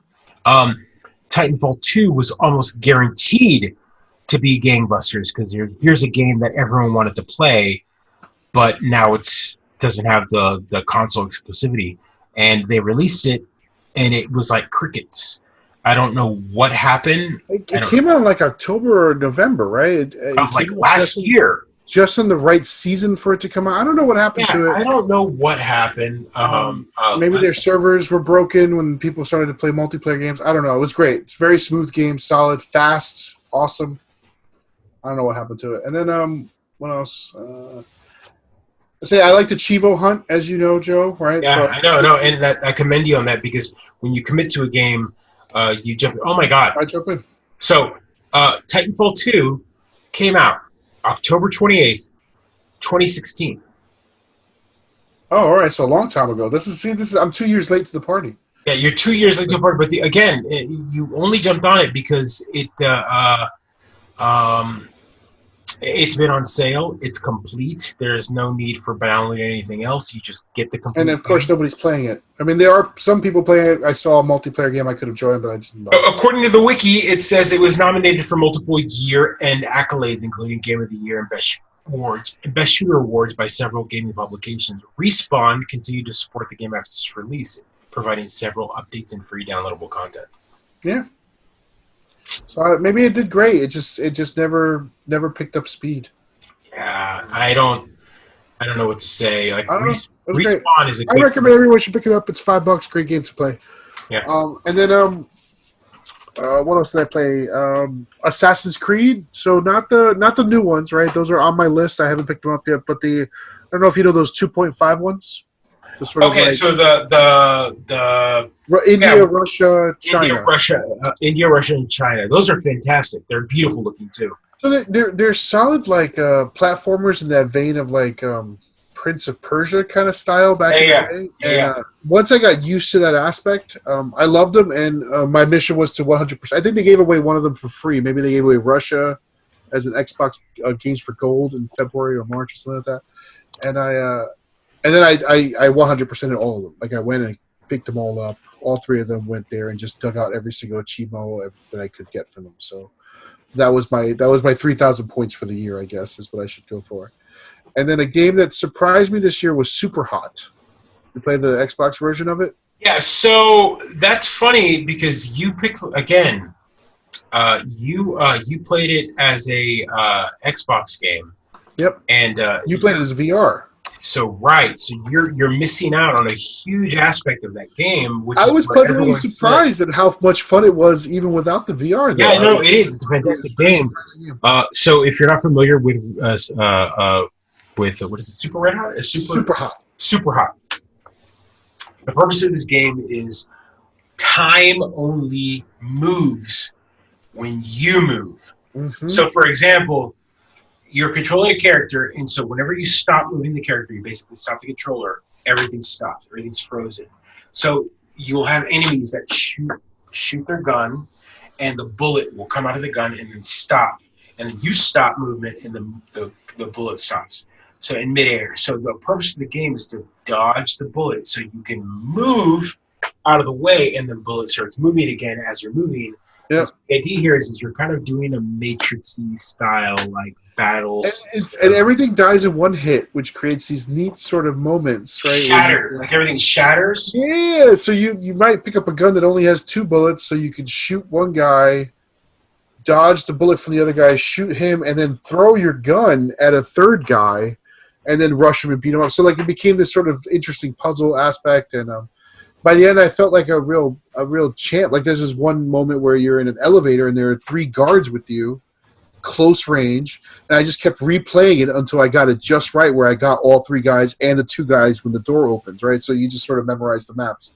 I didn't pull out all the achievements because I just didn't have the time. But it's a fun little game, and I can imagine as I was playing it how much of a blast it would be with the VR, right? Right. No, absolutely. I wonder, like, so when you moved your head with the VR, did it move the time as well? Because with the Xbox, it would move your time if you move your head. Yes. Right, so, but again, with VR, you have a wider field of view. So looking at your peripheral vision, you'd see like a bullet. So the moment you'd go move your head, things would start moving. So it's kind of like okay, just move your eyes, kind of thing. And so that's what gave me. That's what it gave me. What about you? What's your video games? So I picked up the PSVR and I picked up the Oculus earlier this year, and my Oculus has gotten very little use, and I might get rid of it soon, just because even though if you talk to the VR aficionados, the PSVR is not like the best way to experience it. I think it is. The PSVR. First of all, you're experiencing it, right? Which is right, more important. So what's happening here is PC gamers want to hold on to the exclusivity that VR is better with higher graphics and higher specs. PC gamers? No, never. Can't believe it. But here is a console that is definitely way more underpowered than a PC is, and it got a VR headset. And not only did it get a VR headset, it's getting exclusive games. And as we talked about in the Game Awards show, the VR game of the year was Astrobot, a game specifically made, which you talked about. Oh, absolutely phenomenal game. So that is a game that is right now available for purchase, and it's even on sale for like $20. It's super cheap. I've played Beat Saber. I have played Astrobot. I have played Moss, MOSS. In 2018, you got Fortnite and then VR. There's lots of other games I've played, of course. Soul Calibur 6 was a phenomenal game. Smash Brothers on the Switch. Right. The Switch gave me an infinite amount of games, guys. I can't even comprehend how much gaming I would have done if I didn't have a Switch. Because if I didn't have a Switch, I wouldn't have been able to take that console into bed, like sit in bed and put in a 30-minute session before I go to bed. Because totally, it just wouldn't have happened. The Switch has allowed me to play a lot of games.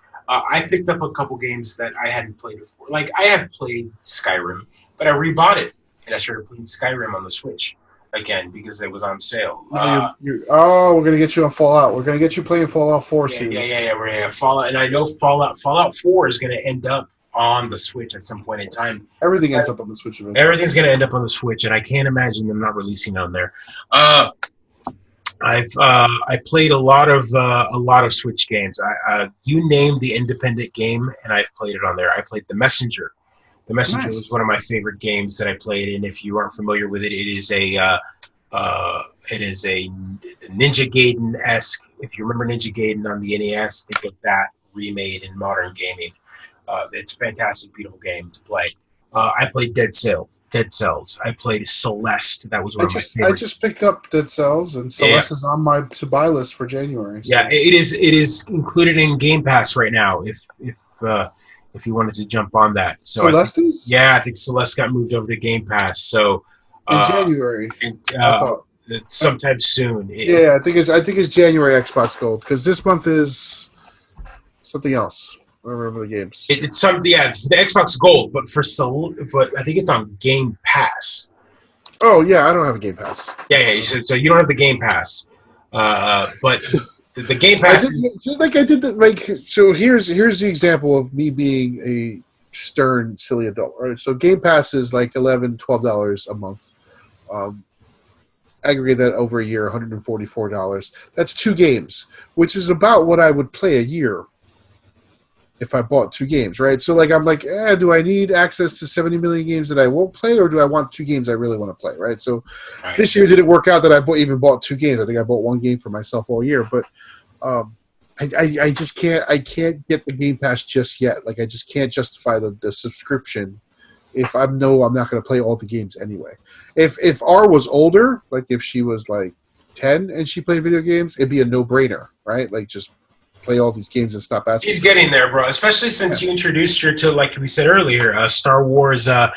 There's a couple of other Star Wars games on there. They know what they're doing. Microsoft knows what they're doing. They added a huge catalog of the Star Wars games onto. They also have the Marvel ones, the Lego Marvel, the Marvel superhero ones, and they've got the Jurassic. And she saw Incredibles in the. She's like, I want to play that. I'm like, I'm not. That's full price still, kiddo. No, well, yeah. The first lesson is you don't pay full price for Lego games. You don't do it. You don't. That is a true lesson. Parents, Lego games drop in price pretty quickly because, yes. Because they come out every 3 weeks. It seems like there's so many of them, right? So any major franchise will get a Lego version of the games coming out. What about any board games? Any board games open your eyes? All right. So my board game, I talked about this earlier in another episode. I did one Kickstarter last year, which came into fruition this year. Mm-hmm. One of the neat things about this particular Kickstarter was the company that Lay Waste Games that did the Kickstarter. They got their copies, and they were known to be at PAX East. So they put out a big old message on their Kickstarter saying, "Hey guys, the Kickstarter here. We're gonna get ready to ship them, but if you are going to go to PAX East, come pick up your copy. Show us your Kickstarter. We'll look you up, and we will give you your copy here." And that's what I did. So I waited till PAX East rolled around in April. Was it April this year? It was April. And I walked over to the Lay Waste Games station and picked up my Kickstarter, which was for a game called Dragoon. And it is absolutely fun. And the only reason I bought it was because I got to play a early print copy, or a copy that was out of print the year before at PAX. I bought it. And you bought it. I bought it, yep. That's right, because we played it. I was like, this is a great game. I'm buying it right now. Yeah. And then I played it with you, and you're like, this is a great game. I want to go buy it. And I think they might have sold out that year. It's such a it's a fantastic game. And then for the Kickstarter, for the re-release, they re-released it with gold, like metal. The metal bits, right? The metal pieces. And then they released it. They packaged it all together. It was $150 for the entire, like, big epic Kickstarter, and I dumped it all. I threw my money at the screen so fast, and it was the Thief and the Barbarians, the Barbarian expansion pack. So that adds 2 more characters to a 4-player game, and I honestly I can't tell you what those pieces play with because I've pulled them out, but I've never played a full game with them because I have so much fun playing as just dragons. At the moment. It's a great game. It's a good. I mean, if you see it in stores, I think they sell plastic pieces for a lower price, a more entry level position, but solid like a PvP game, right? So you don't. So I've introduced multiple people that don't play board games to the game. My wife is one that doesn't play board games, and she loves it. And she won on my birthday. Happy birthday to you. Yeah. So it's one of those games where the whole purpose of the game, if you read the synopsis, is you are dragons that live on an island, and humanity has decided to colonize or move into this island, and they start building villages all over your island. And so your lust for gold has kicked in because they have riches. And so you have the option of taking over these villages and making them pay tribute to you, or you can burn them down, all Trogdor style. Usually it's a mix, right? Because it's a mix. Your rival dragons have their own towns, and you're like, well... They run it, so that'll happen is you have 3 actions per round, and then each action is one square. So travel takes a little bit, but there's cards in play that you can use to move a little faster. But that being said, once you get to the other side of town or the other side of the map and you're around that vicinity, you could take them over, or you could just burn them and destroy them and then take the gold instantly. collect. And then there's like dragon fights. First dragon of 50 gold pieces wins. It is. Yeah, it's a solid PvP game. It's nice and fast. People grok it right away, which is always good. So the rule list had a nice surprise. The rule list leads like a warranty. Like there's just all these like little minute rules that you need to know. And for a new board game player, they're like, like if they've only played like Candyland, it's definitely like, what is this? I don't understand. But if they understand actions and how many things you can do in a turn, you can sort of break it down. You run by the third or fourth round, they got it, and they're learning the ruthless. And then everyone has fun being a dragon burning a village. So that's definitely it's almost always a game I'll bring somewhere too because it's a nice small package to get people to play. I played 2 games this year. Again, I'm going to reveal myself again as an older gamer who doesn't have time to be always on top of the hotness. Scythe, one of my buddies picked up Scythe, and I finally got to play it. I've heard good things about that. Fantastically designed 4X game. Expand, explore, build, research. Great game. It's got a great Euro element, and it's fast, right? So like once you start slow, and once everyone reaches a certain tech and build level, the game speeds up and ends very quickly, right? So give me a synopsis on the game. So each player plays sort of an alternate universe European group. So like there's the Polish and the Russians and blah blah blah. And there's like mechs, so it's like a post-World War I, pre-World War II kind of tech, steampunk kind of tech. Beautiful artwork, and that's one of the things that sold the game when it was a Kickstarter. Always. But it's got a lot of Euro elements. So worker placement, right? So you place your workers to do things. You collect resources. You use those resources to build things.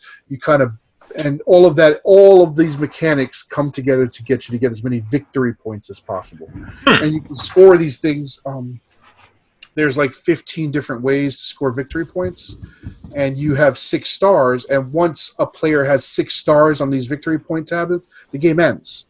So you have this sort of slow, like everyone's got 1 star, 2 stars, 3 stars, and then once you hit 3 or 4 stars, there becomes this sort of domino effect that you gotta get your stars up there first.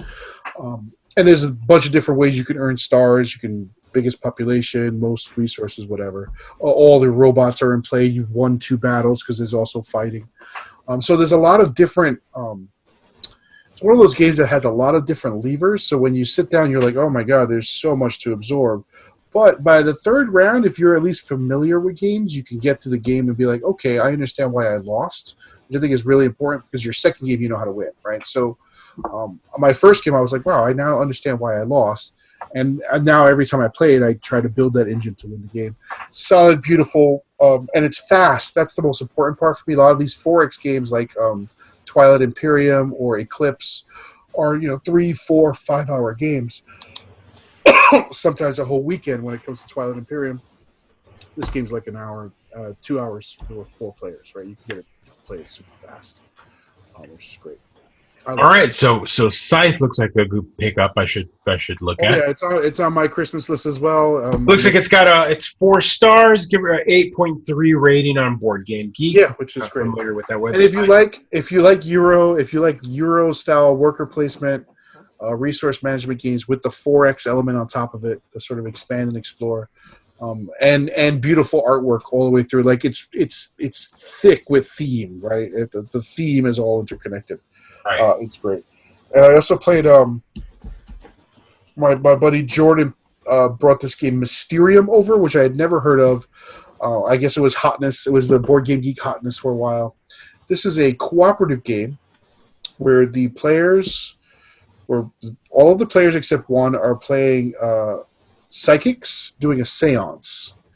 And the other player is playing the ghost who's trying to communicate to these psychics who murdered them. So it's a murder mystery game. Oh, wow.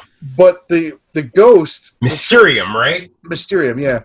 The trick with the ghost is that the ghost has to use kind of really super esoteric pictures to provide clues as to what each person's murder is, right? So you might get an image. I mean, I can't even describe them. They're so elaborate, but it could be like a picture of a house in the swamp with the crow, and it's dark and there's fire, and it's just like a snapshot in time, and you have to sort of interpret it and figure out who among your suspects that image is connected to. So you might put it on this one because you're like, oh, there's fire and there's a swamp and this guy's a fisherman, so I'll put it here, right? And you could be right or wrong, but you're trying to figure out how to decipher those clues from the ghost. And each player has their. So this is like an evolved version of Clue. Yeah, it's an evolved version of Clue, except each player has their own suspect. I think it's suspect, murder weapon, and location. Plus location, yeah. So each player has that, and they have to figure out what each is, and you're all working together to get one at the end. But the ghost has sort of a very difficult way because they can't talk, they can't give you clues. But I wanted to be. I thought it was going to be dumb when I played. I was like, this game sounds dumb. I don't want to play this game. But I sat down and I experienced it and I loved it. It was great, good fun, really good co-op game.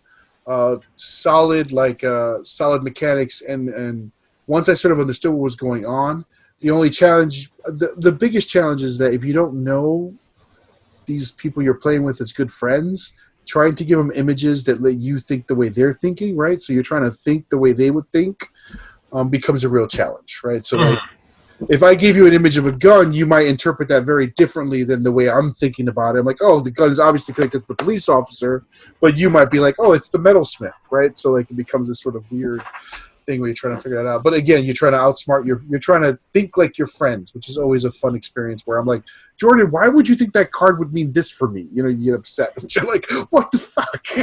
So it becomes a kind of fun negotiation. So it's great. That little snapshot in time sounds like Jordan. Yeah. Jordan's always one step ahead, and then he realizes he needs to take a step back. That's really Jordan, he's always one step ahead. A good push for our reviews here of these games that we've played.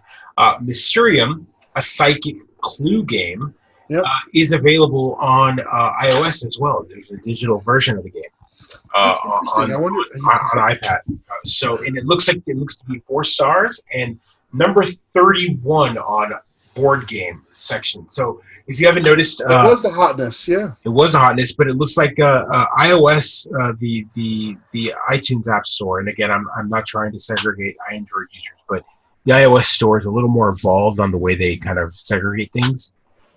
And iOS does have a board game section. And so, I know Scythe is available on Steam, for the record. If you want to. Well, so there we go. So it's not on iOS. It's on. So it's a PC game. So yeah, there we go. But that's a good thing. Is I hate pushing towards a digital version, but I know that some of our gamers don't have the money to purchase, and some of these games can, especially if they're out of print or they're low run. It's a great way to practice. Right. And learn a game. Like here's a game. My last game, I swear. Sentinels, the Multiverse. Phenomenal card based, really fun, well designed co-op game from Greater Than Games. They're always at PAX East every year. They always put on a good show. Good pins.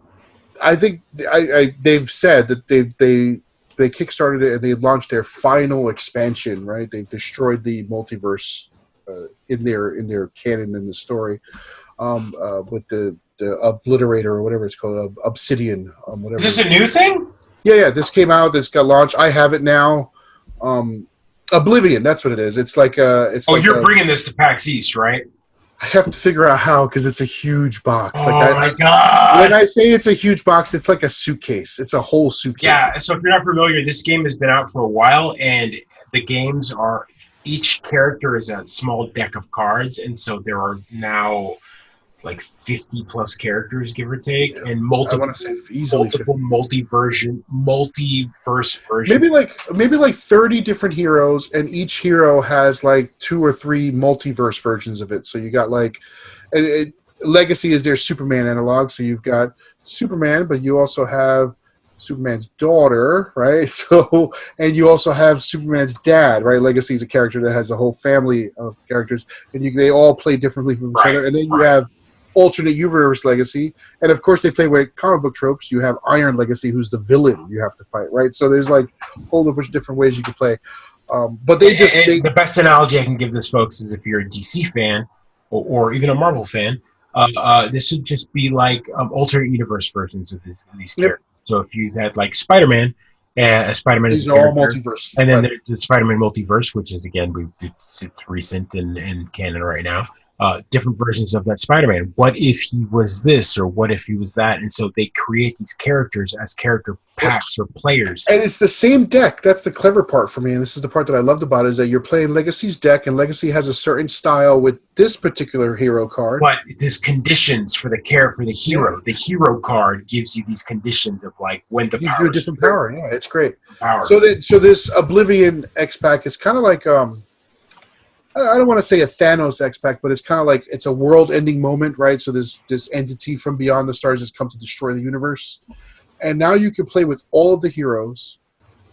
It's a huge battleground, so you're actually playing across, I think, 3 different environments. If you remember how environments work, they were where you were fighting. Mm-hmm. Each environment has its own boss, and you have to defeat those bosses to actually even have a chance of defeating Obsidian at the end. Oh my god! Not only that. All of the heroes in the box are accessible. So you might start with Legacy. Legacy could die on one of the battlefields, and you could bring in Legacy from a different multiverse, or you could bring in a whole different character deck to play. This is why I'm saying it's just a huge suitcase. Because you need the entire deck to play. Yeah, because your characters and they play around with that in that like some of the villain powers and some of the environments literally knock your character out of the battlefield, the multiverse. Knocked them out, so you're forced to play with a different deck, a different style of play. So this is their, and if you're not familiar with comics, but if you are, the best way to describe this is their Crisis on Infinite Earths. That's exactly right. Story arc. And they do a pretty good job. It's actually amusing. There's a lot of great characters. A lot of villains become heroes. So like Baron Blade has his own hero card now and his own hero deck.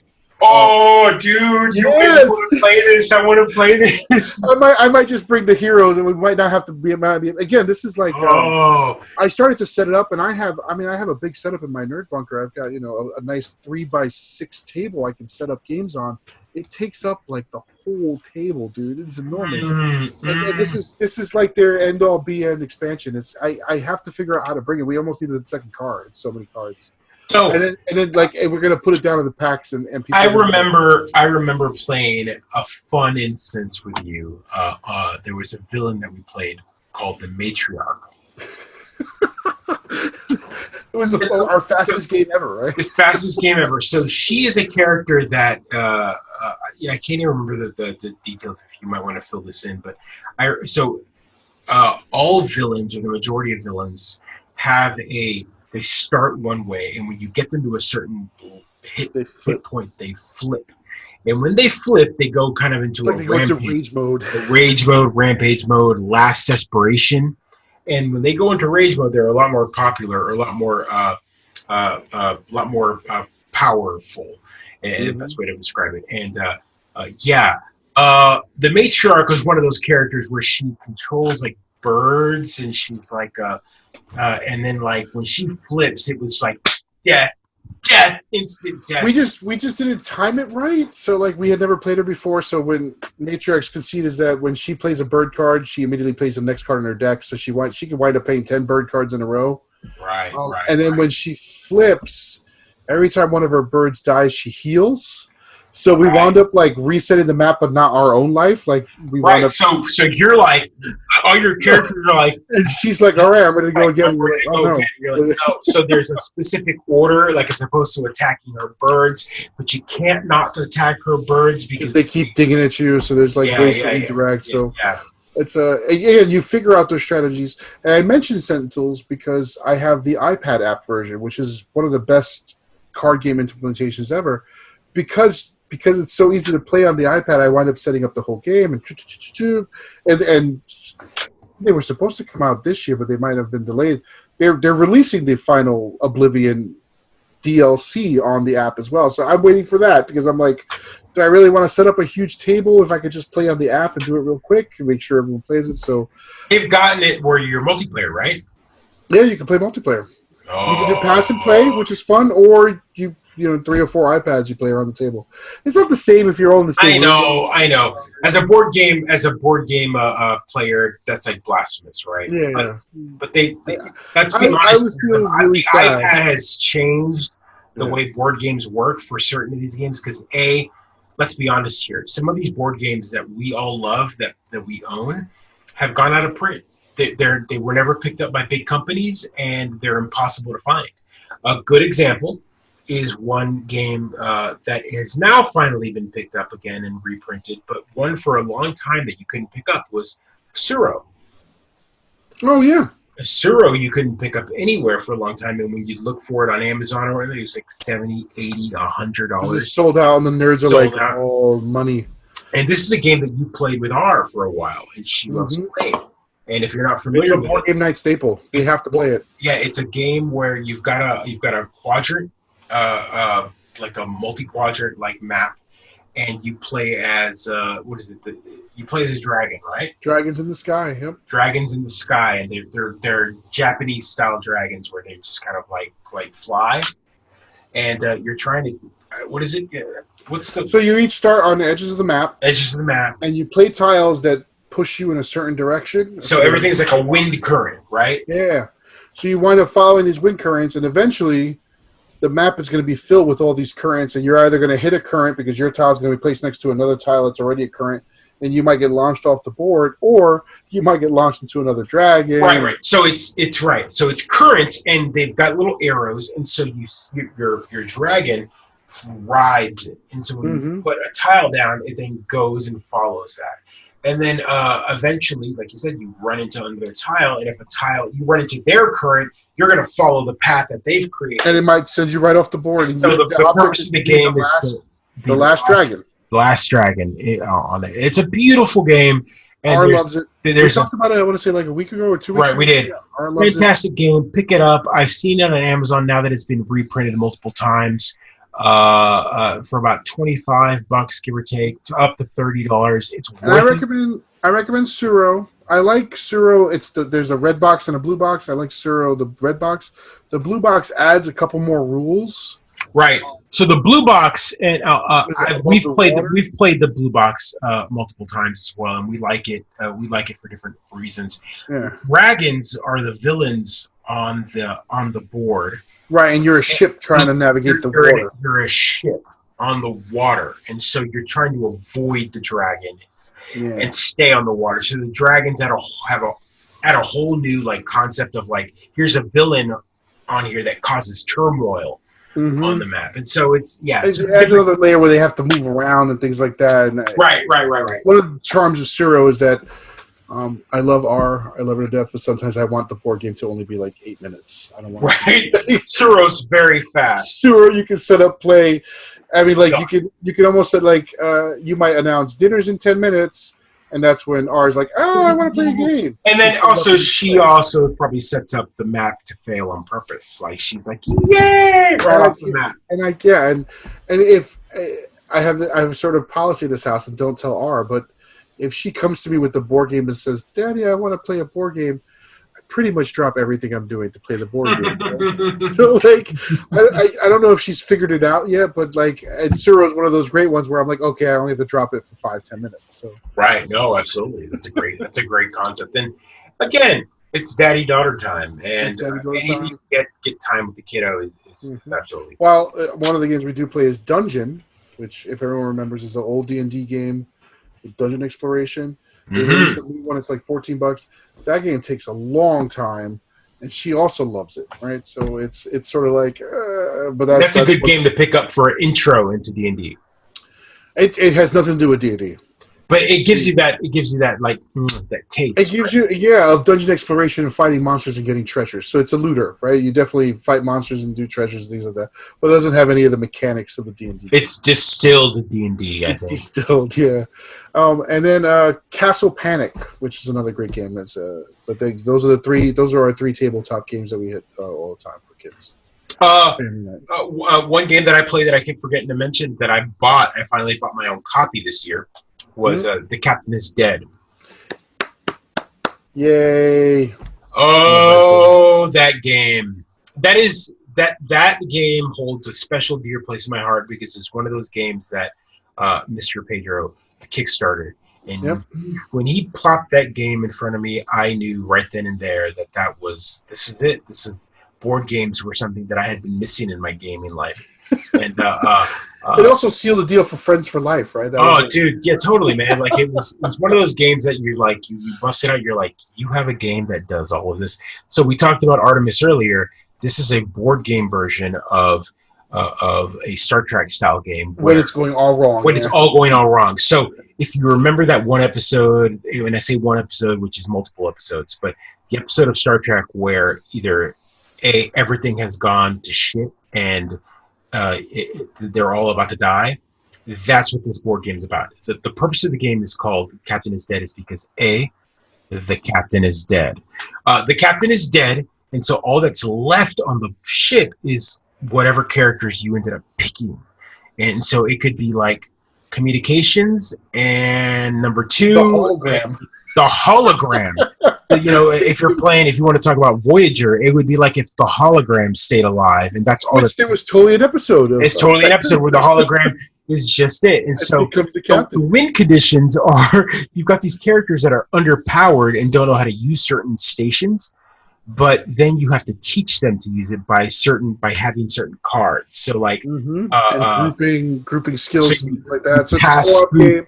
But at the same time, this alien force is attacking your ship, and when they're attacking your ship, certain systems go down. And let me tell you, the longer you play the game, the whole purpose of the game is to repair the shields and get away. Repair the shields to stay alive and repair the warp core to a point that they can escape. And that ends the game. The win condition is just repair the warp core.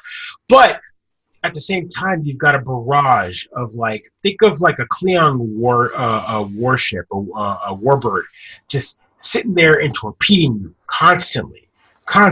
But shields are going down. Everything. Red alert. So every round, at the beginning of every round, an alert goes off, and it's like you've just been hit by this. The teleporter has gone down. So now you got to run around the Enterprise without any type of like warping back and forth, or the elevators, so think of that, or the communication. So you know how on Star Trek you're like, computer, do this. If that goes down, you can't do it. It all has to be done manually. You have to repair those systems. It's a great game. It's a requirement now. I have to bring it to every PAX East. Every game. I don't have it. People are like, what's going on? So and it's a solid co-op game, up to 7 players, which is very rare. Oh my god. So yeah, let me tell you, the more players you have, the starting condition goes harder. So the more players, if you play a game with 7 players, prepare to lose instantly. Not because we won our game on the last card. So let me tell you, it starts with yellow alert, or orange alert, and yellow red. And orange. Yeah. And so when you get to the red cards, you have lost the game. And not only because I'm not saying that in a bad way, you could still win it. But there are like 7 cards in the red deck, give or take, 7 or 8 cards or 10 cards. And like there is one card in that red deck that says, like, warp core explodes. End of game. That's it. So you could pull that as the first red card, and you've made it. You're like, I can almost make it. I've only got 1 repair. We got to go next round. We can repair it and be done. You pull that first red card, and it's like warp core explode. End of game.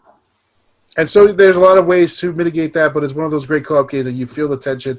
Initially, you're like, oh, we got this. It's all under control. And then you realize there's 11 aliens on board your ship and your shields are at 20%. And you're like, wait.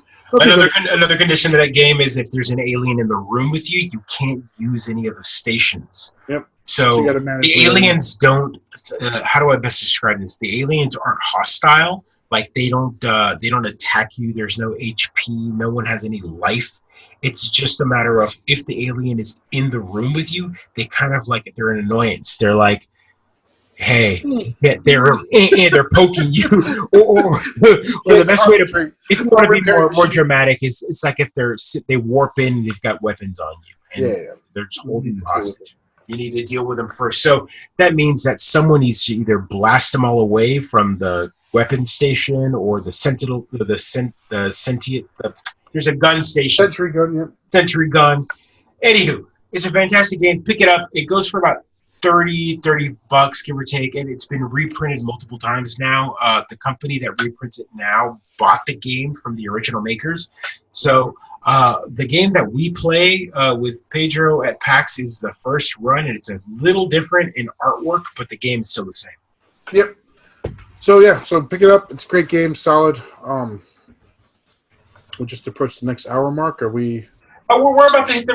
I think we hit it now, but let's one last touch on future 2019. What do we want to do? What do we want to do for 2019?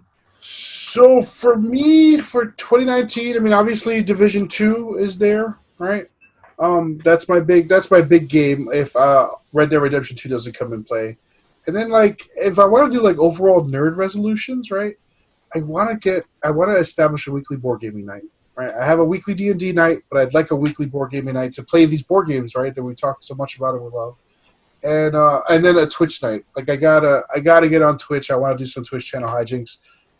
After watching the Game Awards and watching a few more games, I think next year is the year where 2019 is where finally Pedro joins the 21st century of video gaming, and like we all stream, right? Everyone streams. Hey, I'm streaming, so I may as well start streaming. Look, man, we didn't start this channel because I don't think that there's somebody out there that wants to watch us. I fully agree. Besides our parents and friends, I think that there's someone out there our age. I know someone else sitting there drinking scotch, maybe lighting up a cigar, putting their kid to bed, and going, "Man, I wish I could game. I wish I had other dudes or other 40-year-olds to play for 40-year-olds. Not going to make fun of me. Not going to make fun of me because yeah." And I know that there's someone out there like that. And if you're watching this now, welcome. But that's my goal for 2019 is I'm going to push this channel. We're going to find those people. Yep. We're going to find those people, and we're going to have a love connection, and you're going to join us, and we're going to have lots of sweet talks. Like Mid-Geek Crisis Con where we have 7 or 8 Artemis ships controlled around the country, right? We're not even together. We just... Oh, man, you're talking crazy talk. That'll never happen. Every ship manned by 40-year-olds with kids who are like, I'm sorry, I have to go. Look, the moment you shed a tear will be you are at PAX, and someone runs up to you because they recognize you, and you go, "Hey, aren't you from the Mid-Geek Crisis?" And you're going to be like, "No." Well, no, that guy is, but not me. That guy is. Not me. Not me. Yeah, man. No, I don't think about that. I don't aspire. I want to game with you guys, so I want to game with everybody. That's my goal to doing this was never to be famous. I don't want to be famous. I just want. I want to make friends. And I'm tired of playing with 12-year-olds. I'm tired of playing with 12-year-olds. And I love my kids, and I will eventually play with my kids. But I've got another 5+ years before they're like sentient. And even then, when they get to that age, I'm going to be like, "All right, son, let's play the game." They're like, "Dad, you're old. You suck. I don't want to play with you." And I'm like... As they directly jack into the video game, right? With their PlayStation 27. Dad, why don't you just go play your VR shit? Yeah. They plug in. Yeah, that's it. Ooh, the tears roll. Yeah, absolutely. Nerd Resolutions is this channel. Like, I will say that I think this channel will allow me to play more games just because it's not only for content creation, but just for the fact of like, hey, what's everyone playing? I should probably play this game. I will physically make that time to play that game, so I have something. Yeah, when you share love, you wanna experience the love. So share your love. Again, always be kind, right? That's always the nerd resolution from my perspective on gaming community. More Twitch channels. That's what I need to do. I want to set a night and be like, hey, I'm gonna do an hour of Twitch. Come join me and play. That's my nerd resolution to you and to everyone. And then some weekly board gaming so I can talk more gaming. More sit down and gaming. I'm gonna buy one of those as well. That's on the list. I didn't get one from Santa. I don't think I was good enough. So Santa. You were on the naughty list. And back on a weekly schedule, right? We didn't really miss it because we're here a little late. And we're here. We're doing a double feature episode, so we will have this episode up as soon as possible, and it'll encompass all of last week and this coming week.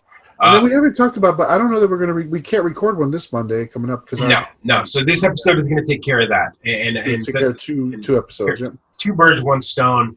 I apologize, but again, this Monday, again, New Year's. You work. You're heading out of town. You're going to go visit family. Mm-hmm. New Year's, I work New Year's Eve, and so do I. And then New Year's Day, I will be sleeping, resting, taking care of my kids. So we'll be back on our normal schedule, January 9th, 2019. Oh yeah. And goodness messages. Have a nice holiday. Guys, if you're watching this now and before PAX South, I will be at PAX South. There will be a presence there. I will be recording. I will be doing interviews with game developers and all of that. And I hope to have some amazing content after PAX South. There will be some fun stuff to announce after that. I've got some big plans for January. I think this particular podcast is no spoilers, but this is going to be an investment for me in some shape or form. So I feel like there's big things coming. I'm going all in on this, guys. Don't fail me, please. And I am, of course, going as all in as a soulless person can be. So I'm committed. I'm committed. But don't call me on it because I won't. Like who? What? I don't do that. What are you talking about? I'm not committed. Guys, this episode. Happy New Year, everybody! Happy New Year, everybody! Play all the games that you want to play. Play all the board games. Enjoy your family. Drink all of the wonderful drink that you can. Polish off that bottle. And let's come back in 2019 with some amazing games and some amazing talk. And keep gaming. Yeah, awesome. Have a good one, guys. Happy New Year. Happy New Year.